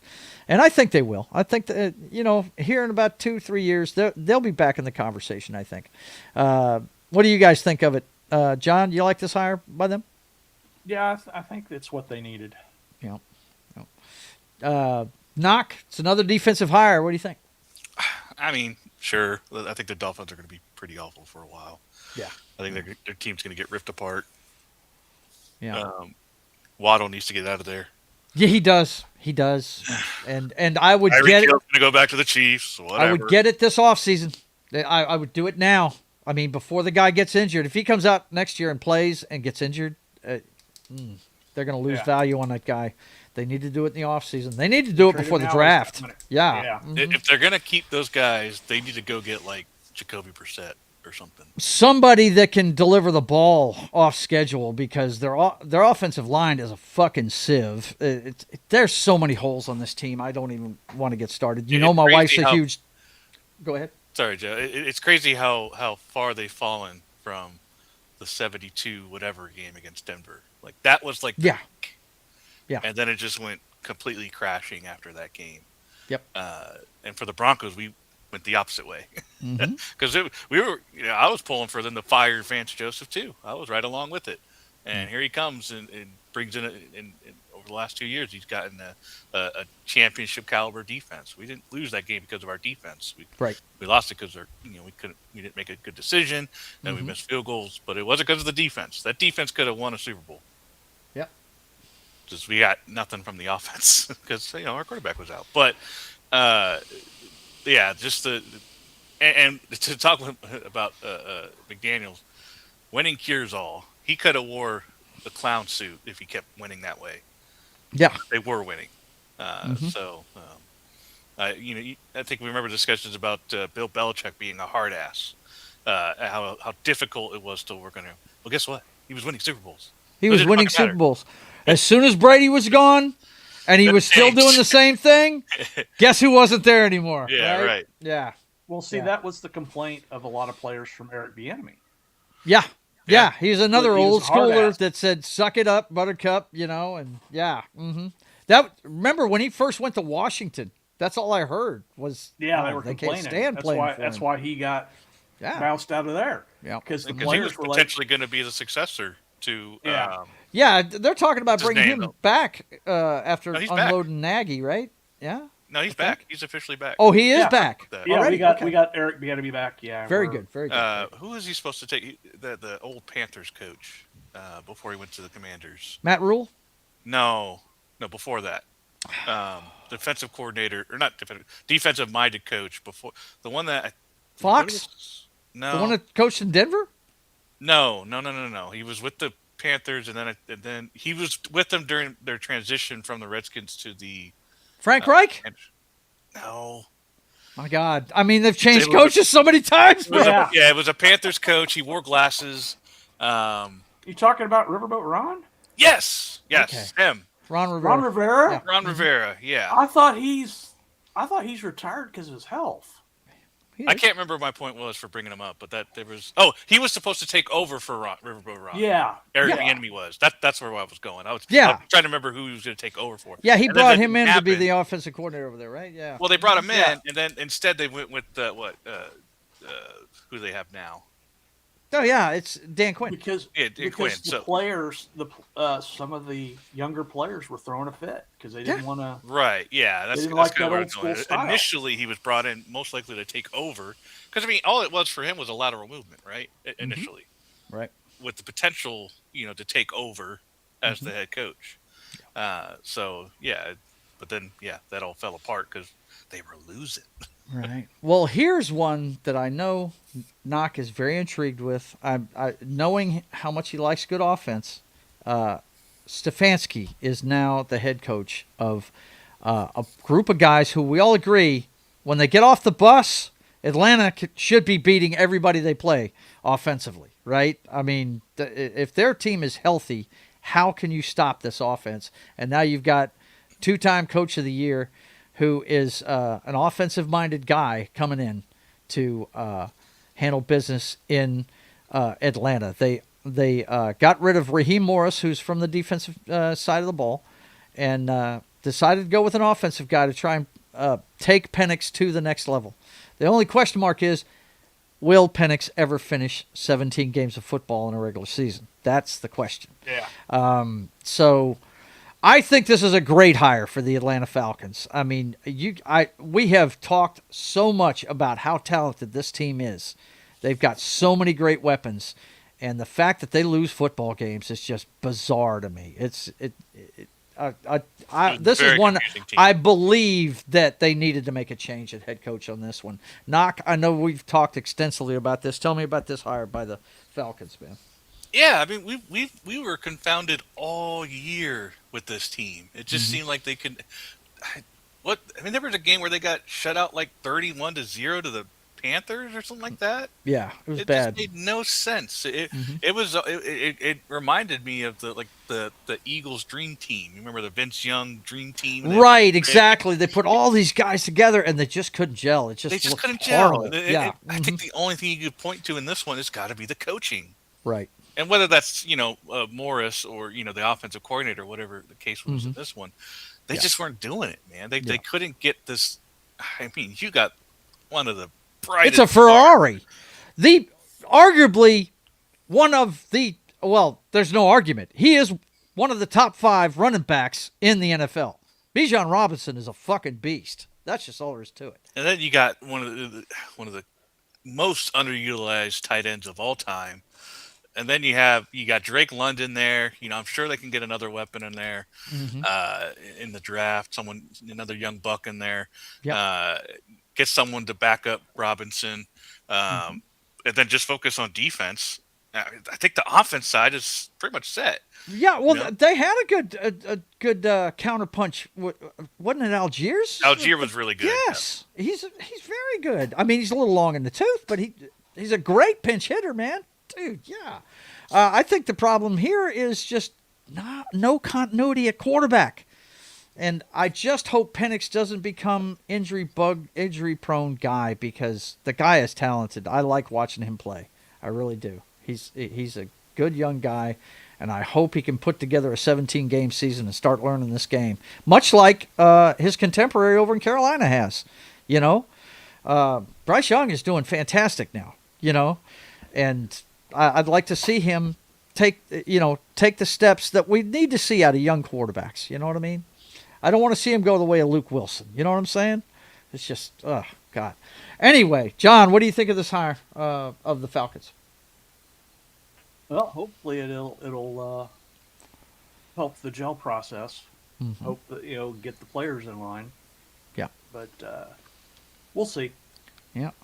I just know I'm hoping for good things for Bijan Robinson because if you see this guy in interviews, he is so glass half full that it's not even funny. The guy is nothing but grateful about being in the NFL and having a good time doing it, man. Yeah. He is a really good kid. I hope good things for him. I know my brother's going to hate hearing that because he's a Saints fan, but yeah, that particular player, I'd love to see things happen for him. The New York Giants go out and said, well, Ravens, you don't want John Harbaugh anymore? Well, let's just bring him on over to the NFC and put him in the NFC East. And let's go ahead and try and knock off the Eagles and the Cowboys. They literally bagged his head and from the airplane and said, "We're not going to let you go until you sign with the." That's it. He woke Right. up in a dark room with one light above him on the You table, know, with a piece of zip paper in tied hand. to the fucking chair, and yeah. Well, they had to leave one hand free. He's in that hidden room with a barrel that's got half his body in it. And Right. They were going to make sure he was going to be the head coach. Yeah. And look, They- I think there is a lot of excitement in New York for this hire, because I think we saw this year that they may have the Broadway players that they've been looking for in Jackson Dart and I don't remember Scadaboo's first name, but Cam. Cam, that's it. Cam Scadaboo. Look, it was fun to watch them. They were winning when both of them were there. As soon as Scadaboo went out, it was a struggle for them. It was all on Jackson Dart, and you could tell it. But still, even though he was making some phenomenal, bizarre plays that were really, really good, and with a coach like Harbaugh coming in there, that he's a CEO type coach. He doesn't run any side of the ball. He just gets the right guys in to do it. Now, Nagy being the offensive coordinator, I don't know. We'll see. I don't think he was the problem in Kansas City. I think injuries were the problem in Kansas City. I think that's what Nagy a lot was of the it problem. was. Nagy Was it the Nagy? problem. Oh, okay. Yeah, because as soon as Nagy came in, Uh-huh. Mahomes' production went. Really? Yep. Well, I don't know. We'll see. But John Harbaugh is definitely going to get somebody good for the defense. He's got players on that team that he can add to, and got to watch out for the New York Giants. John Harbaugh will definitely be making some noise with those guys in the East. This is probably the best tie. This is probably the Giants won the lottery. That's they all did. there is to it. Yeah, they did. They definitely need to get another running back. Yeah. A backup, and just put Scadaboo at fullback. Dude, why not?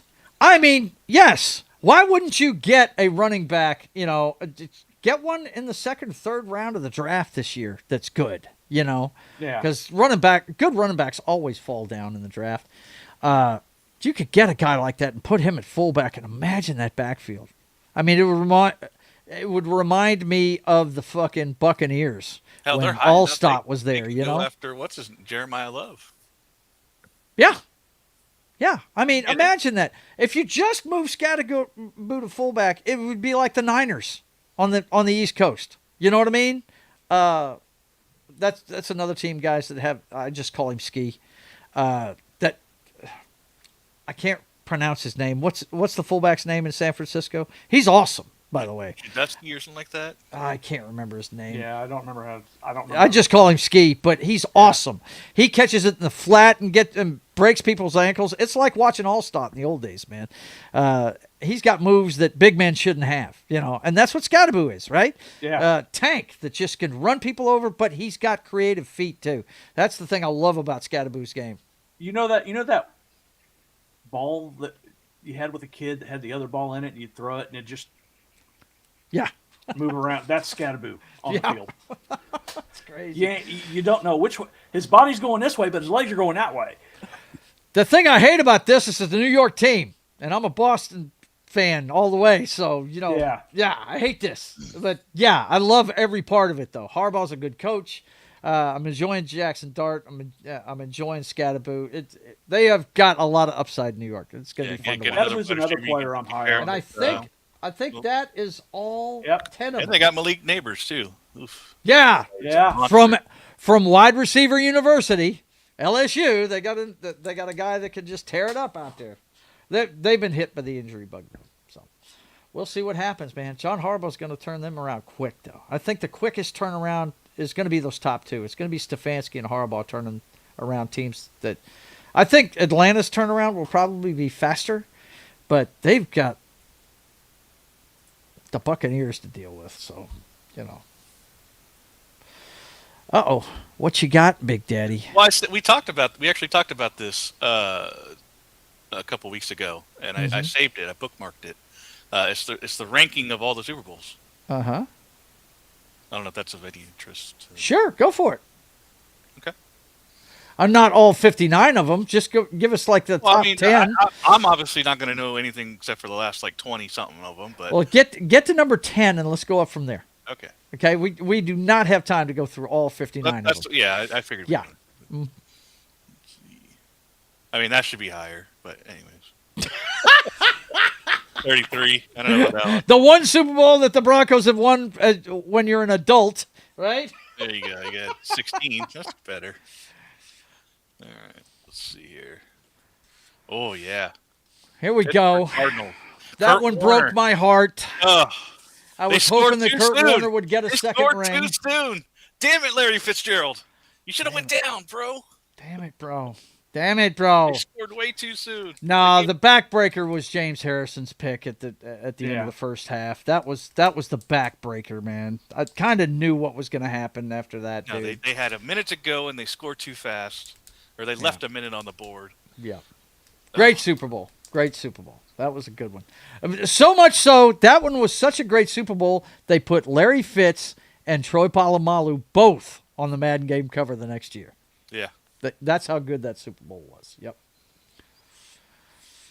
Super Bowl 3.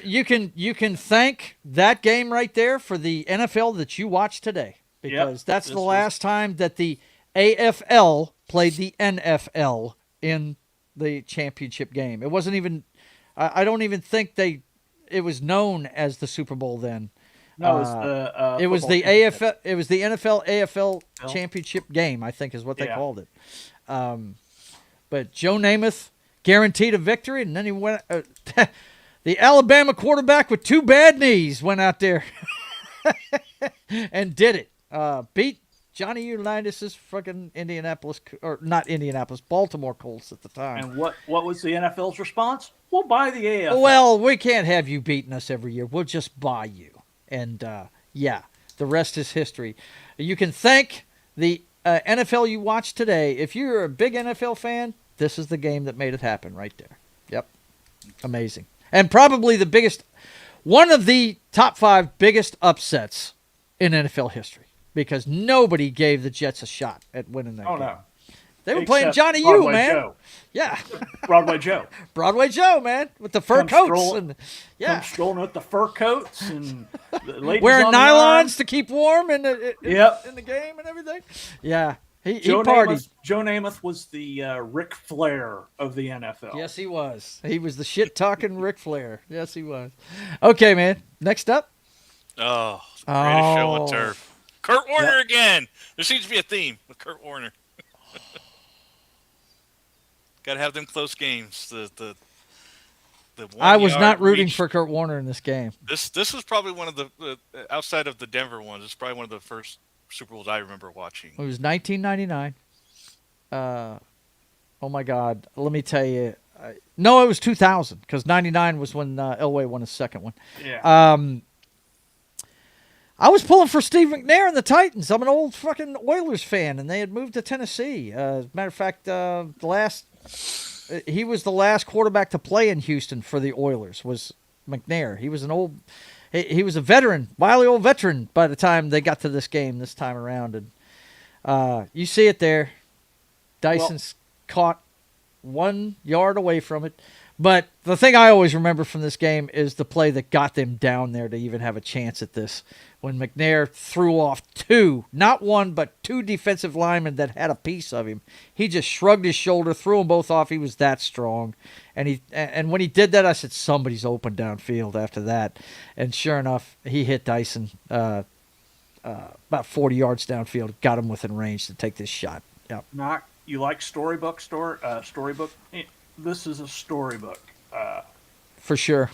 Yeah. If you guys movie after the guy. I mean, I watched that movie. Yeah, American Underdog. American Underdog. I watched that 2 movie. years before this game, he was bagging groceries. Yeah. And if you remember, John, the NFC Championship was controversial because of a non-pass interference call against Tampa Bay. Tampa Bay had a really good shot at being in this game. Remember their backup Sean King had thrown a pass to somebody on the sideline. He got mugged, and they didn't throw the flag. Folks think the refs just started screwing up in the NFL. They've been doing it forever. And, it was funny. The Rams were putting 50 burgers on people every fucking week during the regular season. But when they got to the playoffs, all of a sudden those numbers went down, and they had to work for it, man. It was I think both of their scores were in the teens in the NFC Championship game. Tony Dungy's Tampa 2 defense was killing the Rams. Yeah, that Tampa 2 was because it took away all the short passes. Warner's, it took away Warner's long ball. So it was, but great Super Bowl though. The trend was blowouts in the Super Bowl. Yeah, it was. Okay, and this was the first of many to come tight Super Bowls that were decided in the end of the game. Very good Super Bowl. Yep. Yeah. Oh boy. 49ers Bengals. No, this I don't have any knowledge of. Now this one, let me see. I'm looking to see which one this is. This is 23. Yeah, this is the 38 seconds away from its Super Bowl. This is when Joe Montana took them down. They got the ball with a little less than 3 minutes left in the game, and he led them on a drive all the way down the field and threw it to John. No, Montana to Taylor, sir. Taylor. That was John Taylor that caught that touchdown pass. And the most famous thing I remember from it is they had Sam Weish mic'd up on the sideline, the head coach of the Bengals, and he was looking up the scoreboard right after that happened, and he said 38 seconds away from it, like he knew they had just lost. There was no chance they were going to get back down the field. It was amazing. The lore of Montana grew again with this one. Yeah, absolutely. I think it was his third Super Bowl win. He won his first Super Bowl against him, too. But that one, he was a young quarterback, much like Tom Brady. He was a young quarterback, and it was marked by the defensive goal line stand of the 49ers in that game that kept the Bengals out of the end zone in that one. But, great stuff. Yeah. Which one is this? Oh, my God. The words that no Buffalo Bill fan ever wants to hear, wide right. Oh, my God. Let me tell you something, guys. This really shifted the balance of the power to the NFC for a long time. Because if you remember, this one, 25? And I really believe if they make that kick, they win one of the ones against Dallas. Yeah. Buffalo misses that kick. They lose that one. The next year, they go on to get drummed by Rippon's Redskins. They just faced the NFC East. They were dominating at that time.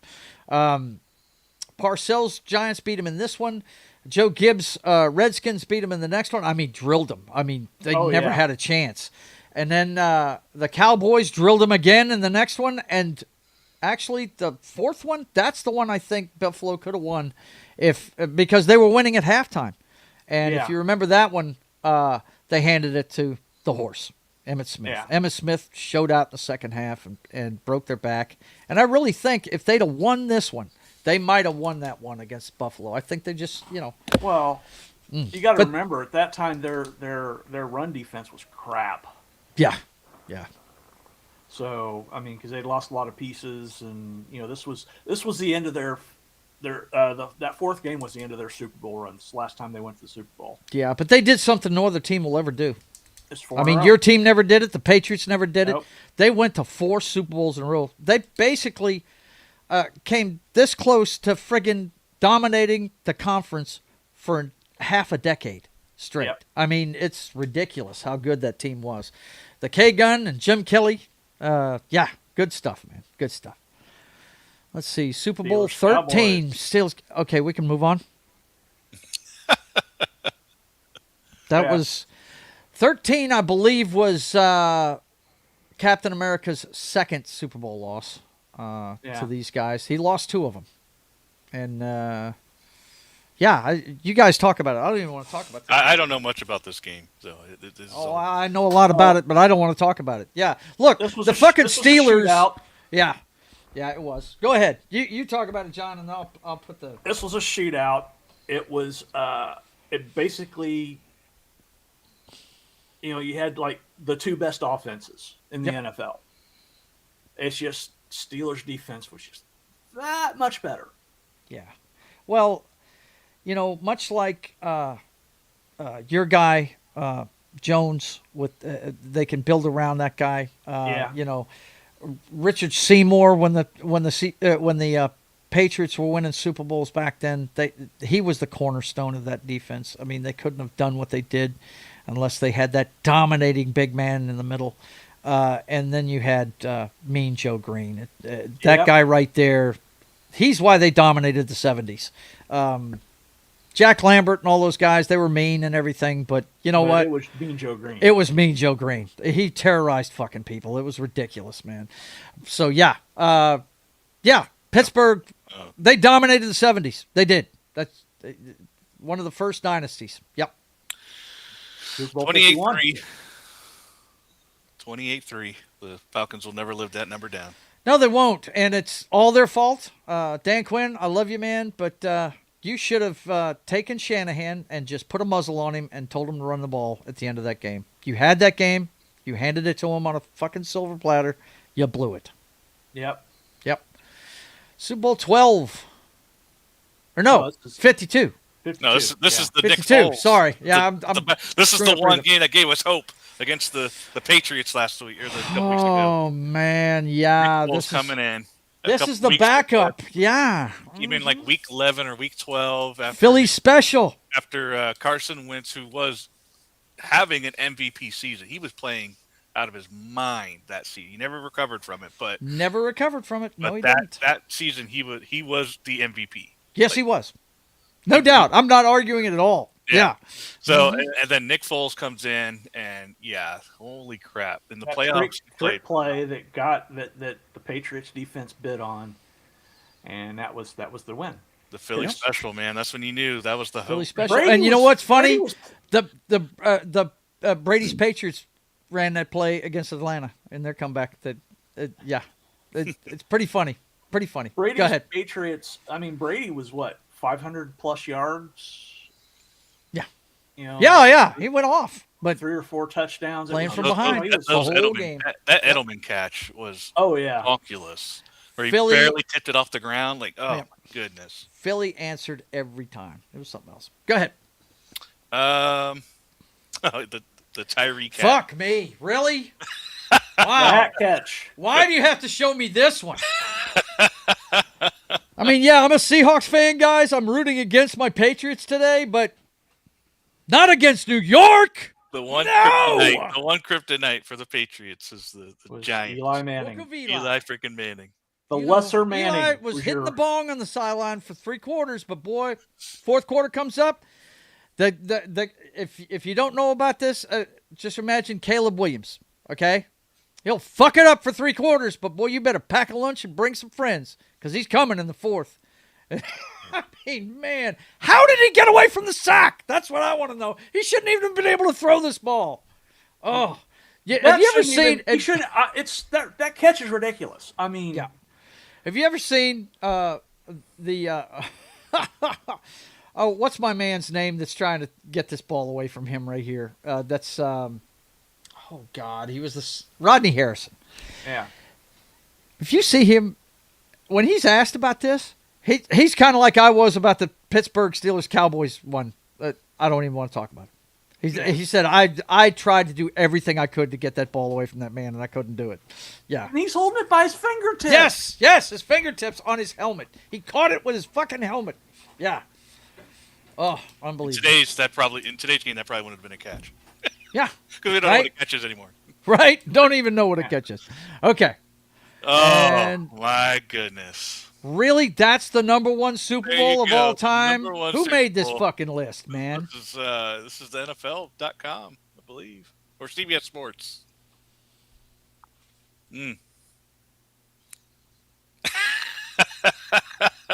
Well, you're going to see plenty of this today in the preview. Oh, yeah. I'm going to see this 50 times today. They have been pumping up the Patriots so much today, man. I woke up with it. They were talking about them this morning. Did you watch Pat McAfee's show? Everybody on that fucking panel picked the Patriots except for one guy. I'm like, what is wrong with you people? Which is weird because everybody on the internet's going, this is. Yeah, it should be a coronation for the Seahawks, right? Yeah. Sam Darnold's the best quarterback. Blah, blah, blah. Like, dude, don't count out Drake May. You know what's funny about this catch right here? Butler was basically run out on a rail on this team the next year. I mean, he did not leave. Really weird, man. I thought it was funny that they in one of the pressers this last couple of weeks they asked Mike McDonald, "Are you going to run on the goal line?" Yeah, and his response was, "Is beast mode out there?" Is beast mode out there? Well, yeah. He might be on that field, but he's a photographer now on the sideline. I know. Yeah, so cool. He might be out on the field. They might suit him up for just this one little game. If they get to the guy, even at halftime, they'll suit him up just in case. They'll sign a 1-day contract. Yeah, 1-day contract, and if situationally, if they're on the goal line, put him in for one play. He'll come out like the longest yard with Burt Reynolds. Right. You're coming out. All right. Well, I can understand him calling that, but I was on the wrong end of that one. So, hey. Okay. Enough about that. Now, that's a great list, even though a lot of the teams I was rooting for lost in those games. But, hey, what are you going to do? I'd put it between the one they have at number one and the Titans-Rams Super Bowl. But that one was amazing. It really was. It was a lot of fun to watch. Another one you could put up there, though, is the first one that Brady won, because it was the first time I ever saw John Madden second-guessing himself. And it was the last play. It was the last game he called. Just the one where he's like they had no chance or whatever. No, what he said was I would sit on it and just play for overtime, and they came out a full wide receiver set, and he said, I don't know about this. That was a direct quote. I don't know about this. I did rewatch that like a year or two ago. I actually watched that whole sequence. Yeah, and he was during the drive. He was sitting there going, "Well, what do I know?" Well, what do I know? And whenever they kicked the field goal and they let the crowd reaction play for a minute, and the first thing you heard Madden say was, "What Tom Brady just did gave me goosebumps." Yeah, because he was saying at the beginning of the drive, with the young kid behind center, I'd go ahead and play for overtime. That kind of thing. Yeah, we'll see what happens today. Okay, it's time for the end of the show where we make our pick. It's 5.5 hours before kickoff, boys and girls. We're at high noon. Who you got? I think you guys know who I have in this one. I think my Seahawks. And I think the deciding factor, I believe the deciding factor is going to be our special teams play and the weakness, us attacking the weakness of the New England Patriots offense, which is their front line. I think you're going to see Drake May running for his life a little bit today. And how the young guy handles it's gonna dictate how this thing goes. You really want to let him run? I said you're going to see him running for his life. Maybe you have not seen us play a running quarterback. They don't get out. So, and if there is a weakest squad on the field, it is the offensive line of the New England Patriots. So that's why I give our defense the chance to win it, and that's why I'm calling Seahawks for the win. I don't bet. I don't give point spreads. I don't do any of that shit. Don't expect that on my show. But if you guys want to give them, go for it. If you need to know the line, it has been 4.5 points all week long. It has not changed. The Seahawks are 4.5 point favorites. So there you go. John, who you got in this one? Patriots. I think Patriots are gonna pick off Sam Darnold. Okay. You think the pin gets pulled on Sam Darnold? Yep, I think the grenade goes off. Okay. All right. I got to go on mute here for a second, so I'm going to miss a little bit of this conversation. I'm picking the Seahawks. You're picking the Seahawks? Okay, no problem. Yeah, I mean, that very well could happen. We've been waiting for that shoe to drop, haven't we? Yeah. I didn't think it would happen during the 49ers game because they were so injured and beat up. Yeah. I thought for sure we are going to win that game. I didn't expect us to win it as big as we did, but yeah. But the Rams game, too much to overcome. The Rams game really showed me that Darnold hopefully has figured it out that he doesn't, because he ate the ball several times in that game. But when they got in the red zone, he made the throws they needed, and he was very accurate with it, with people in his face. It's not like there was one of those touchdown passes he threw. I mean, the guy was wide open in the end zone, no doubt, but he was getting hit when he got rid of the ball, and he put enough on it to get it there. It didn't fall short. So, I'm hoping that doesn't happen. That's what I'm hoping. But we'll see what happens. Knock, whenever you're ready to give your thoughts on this one, go ahead and unmute and let us know. But it should be a great game. I would direct you to, let me see if I've got it in my playlist. I think I do. Let me check it out real fast. I'll go ahead and grab the link for you guys out of my history. It should be there. Where is it? There it is, right there. This video by Rich Eisen. He breaks down the history of this series. So I would highly recommend that you guys check this out. I'm going to get... he details 10 games between us, going all the way back to the 90s. And there's only been one that was decided by more than one score. Only one out of 10. So, it's going to be a one-score game too. So. I think it is too. I think a lot of Seahawks fans are saying they're gonna beat up Drake May and all this shit. I don't believe that. I think Drake May's a hell of a player. I think it's good weather, and he's a damn fine deep ball thrower. And if we fuck up and let somebody loose, he's going to hit one of those 50-yard bombs that he's known for. So, that could definitely happen.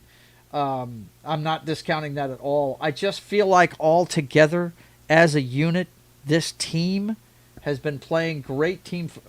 They say it all the time, complementary football. We're playing it right now, and it's fun to watch. I did not think we'd be here, and we're here. And I think it's going to continue.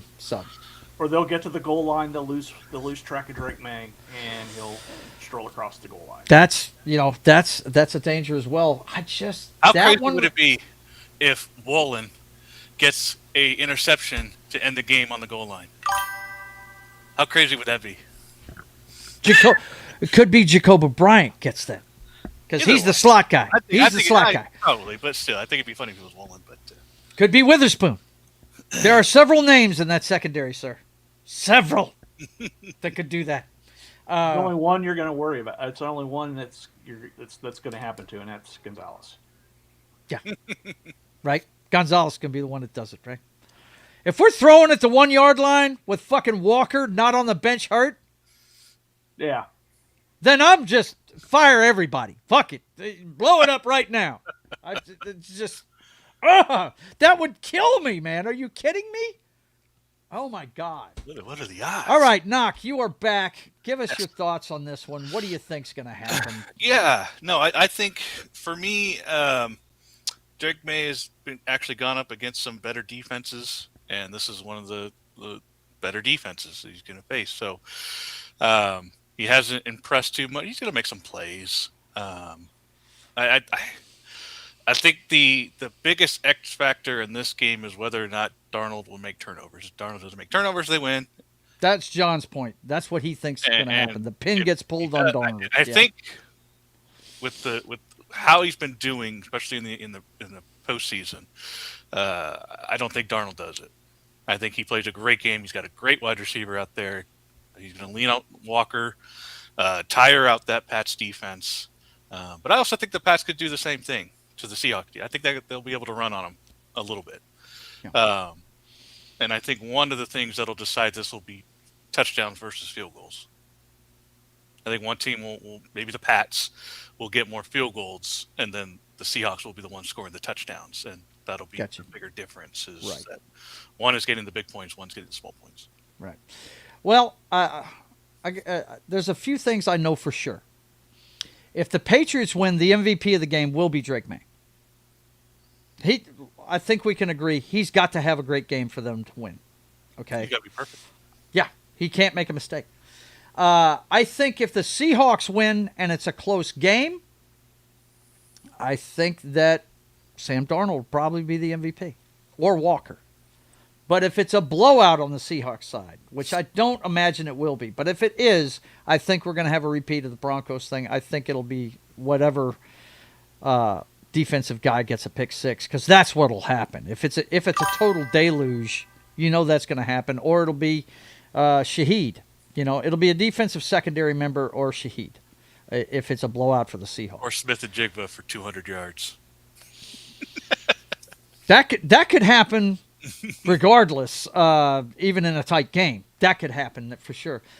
What are the chances you think of Cooper Kupp winning an MVP with another team? He could be the X factor for the Seahawks today. They're going to be focused on. They're going to be focused on Jigba. Yeah, they are. That always gets the other guy open when you have someone that has double, triple teamed. Guy that's been there before, right? Man, it's going to be fun to watch, guys. I'll tell you that. And look, just remember, don't call me during the game. I'm not answering the phone. I am watching the game. I'll get a hold of you guys at halftime and let you know what I'm thinking, you know, and I'll talk to you plenty afterwards. But during the game, I'm not talking to you. I will be too busy pacing and yelling and screaming. And before I see all the memes and the flags and the trains and the bombs. That's it. Yeah, you're not going to see all that this week. No. All right. You're not going to see all that. I'm not going to be playing on my phone, dude. No, not during the Super Bowl. That ain't happening. Not with the Seahawks in it. All right. Well, listen, guys. It's been another great season. I will be back on tonight with NFL. Well, actually, no, it's not an NFL show. It's Chilling at the Club. I will be here. If you guys want to come in and yak with me about the game while I do this show, you're more than welcome. I'll send you the link if you want to do it. I don't know what time it's going to be. Like I said, if the Seahawks lose, I'll be on at 9:30, eating my crow and, you know, all that good stuff. But if they win, I may not get on the air until 11, midnight East Coast time, because I'm going to watch the presentation and all that stuff, man. You know, I'm going to get into my team, man, for sure. So that's the next time you'll see me, is after the game tonight with Chilling at the Club. And like I said, I'll send you guys the link if you want to stop by and say hi. Let's see. Next up after that is Monday morning. It's time for Military Monday. We're going to be doing Mr. Roberts at 10 a.m. Central Time tomorrow morning, so don't forget about that on Pop Culture Minefields channel. And then 3:30 p.m. Central Time on Monday, we're going to be over on That 70s Rock Fans channel talking about The 13th Floor. It's a movie that came out the same year as The Matrix and has a lot to the same subject matter. It's about virtual reality. So come check that out as we talk about this science fiction classic. And then, of course, let's see, didn't I bring that thumbnail in here? I guess I didn't. Hang on. Let me go ahead and grab it real quick. At 6:30 p.m. Central Time, it's going to be Hot Zombie Killers Night on Papa Joe Gamer After Dark, video games, cocktails, and fails. I'm going to play a little One Chambura Z2 Chaos and some Lollipop Chainsaw Monday evening at 6:30 p.m. Central Time. So come by for that. And then, of course, Wednesday, we do Wednesday afternoon matinee. Another great movie we'll be talking about this Wednesday with Gary, Anima, and Martin. Mephisto usually shows up for this one, too. So you guys go ahead and come on over at 3 p.m. Central Time on Pop Culture Minefields channel for that one. And then at 5:30 p.m. Central Time, it's time for State of the Atmosphere. We'll be doing our pop culture update, checking in on Sydney Sweeney and talking about all the stuff we dig, movies, shows, games. And get ready, we're going to be covering all of Monarch Season 2 this year. So look forward to that. We're going to do a first season breakdown coming up here pretty quick, probably the third week of February, getting ready for its premiere. And then, of course, on Friday, it's time for Sketching the Privateer. We do that every Friday at 1 p.m. Central Time. Come on, check out how I'm doing on the comic book. The story of America's Pirate Patriot comes to life every Friday afternoon at 1 p.m. Central Time. And then, of course, back over to Pop Culture Minefields channel at 8 p.m. Central Time for Baldur's Gate on Gaming Night with John, as Knock and Martin join up with him to try and finish their assault on Baldur's Gate 3. Look for that 8 p.m. Central Time on Pop Culture Minefields channel. And that is it for this week. The only other program notes I want to give you is don't forget to set your notification bell for my Living Room Late Night series. This is just when I'm relaxing at the end of a long day with a beer and I turn on my PS5 in the living room. It's me, my PS5, and the chat. So you guys hit your notification bell to know when I play. I play different games every time. And then, of course, don't forget Highlander will be back next Sunday at 6 p.m. Central Time for the Brothers Hack the Matrix season premiere for 2026. So, for myself and the greatest football crew I could ask for, the Kansas City Chiefs superfan Das Wolfen and the Broncos superfan Knock, I want to thank you guys for being here. I want to thank you two for always doing this show. It's been, this is 4 seasons we've been doing this now, right? Yeah, I think so. I know, John, were you on in the first season? I don't remember if you were on in the first season. Were you? No. I know it was me and Knock to begin with. You might have come in at the end of the first season. I know. And then we had Small Time and John for. Yeah, Small Time was on there for a long time. For a couple of seasons. But anyway, it's been a ball talking football with you. The next time you'll see us together to talk football, unless they stop by chilling at the club tonight, will be for the draft. So we will be doing a show for the draft. Don't forget about that. My favorite one we ever did was when you were there live checking in with us. That was fantastic. That was a lot of fun. I dug it. I just wish I would have cool. had. Everybody would have been on their damn phones. Oh, well, hey, the fact that you were there and showed us what was going on, that's awesome. In all its pixelated glory. In all its pixelated glory, but we knew you were there, and we knew about where you were at from the pictures, because we kept seeing aerial shots, and we knew right about where you were just from what you showed us. So, yeah, very cool shit, man.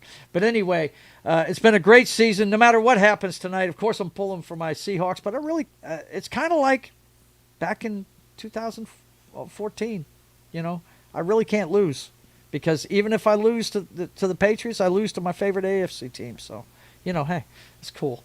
Love to see what happened this year. If you're a fan of parity in the NFL, you are seeing it in real time right now. Neither one of these teams were picked by a lot of people to go to the Super Bowl this year.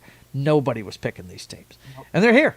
And so, hey, your team has a chance, And believe it or not, Jets fan, your team has a chance.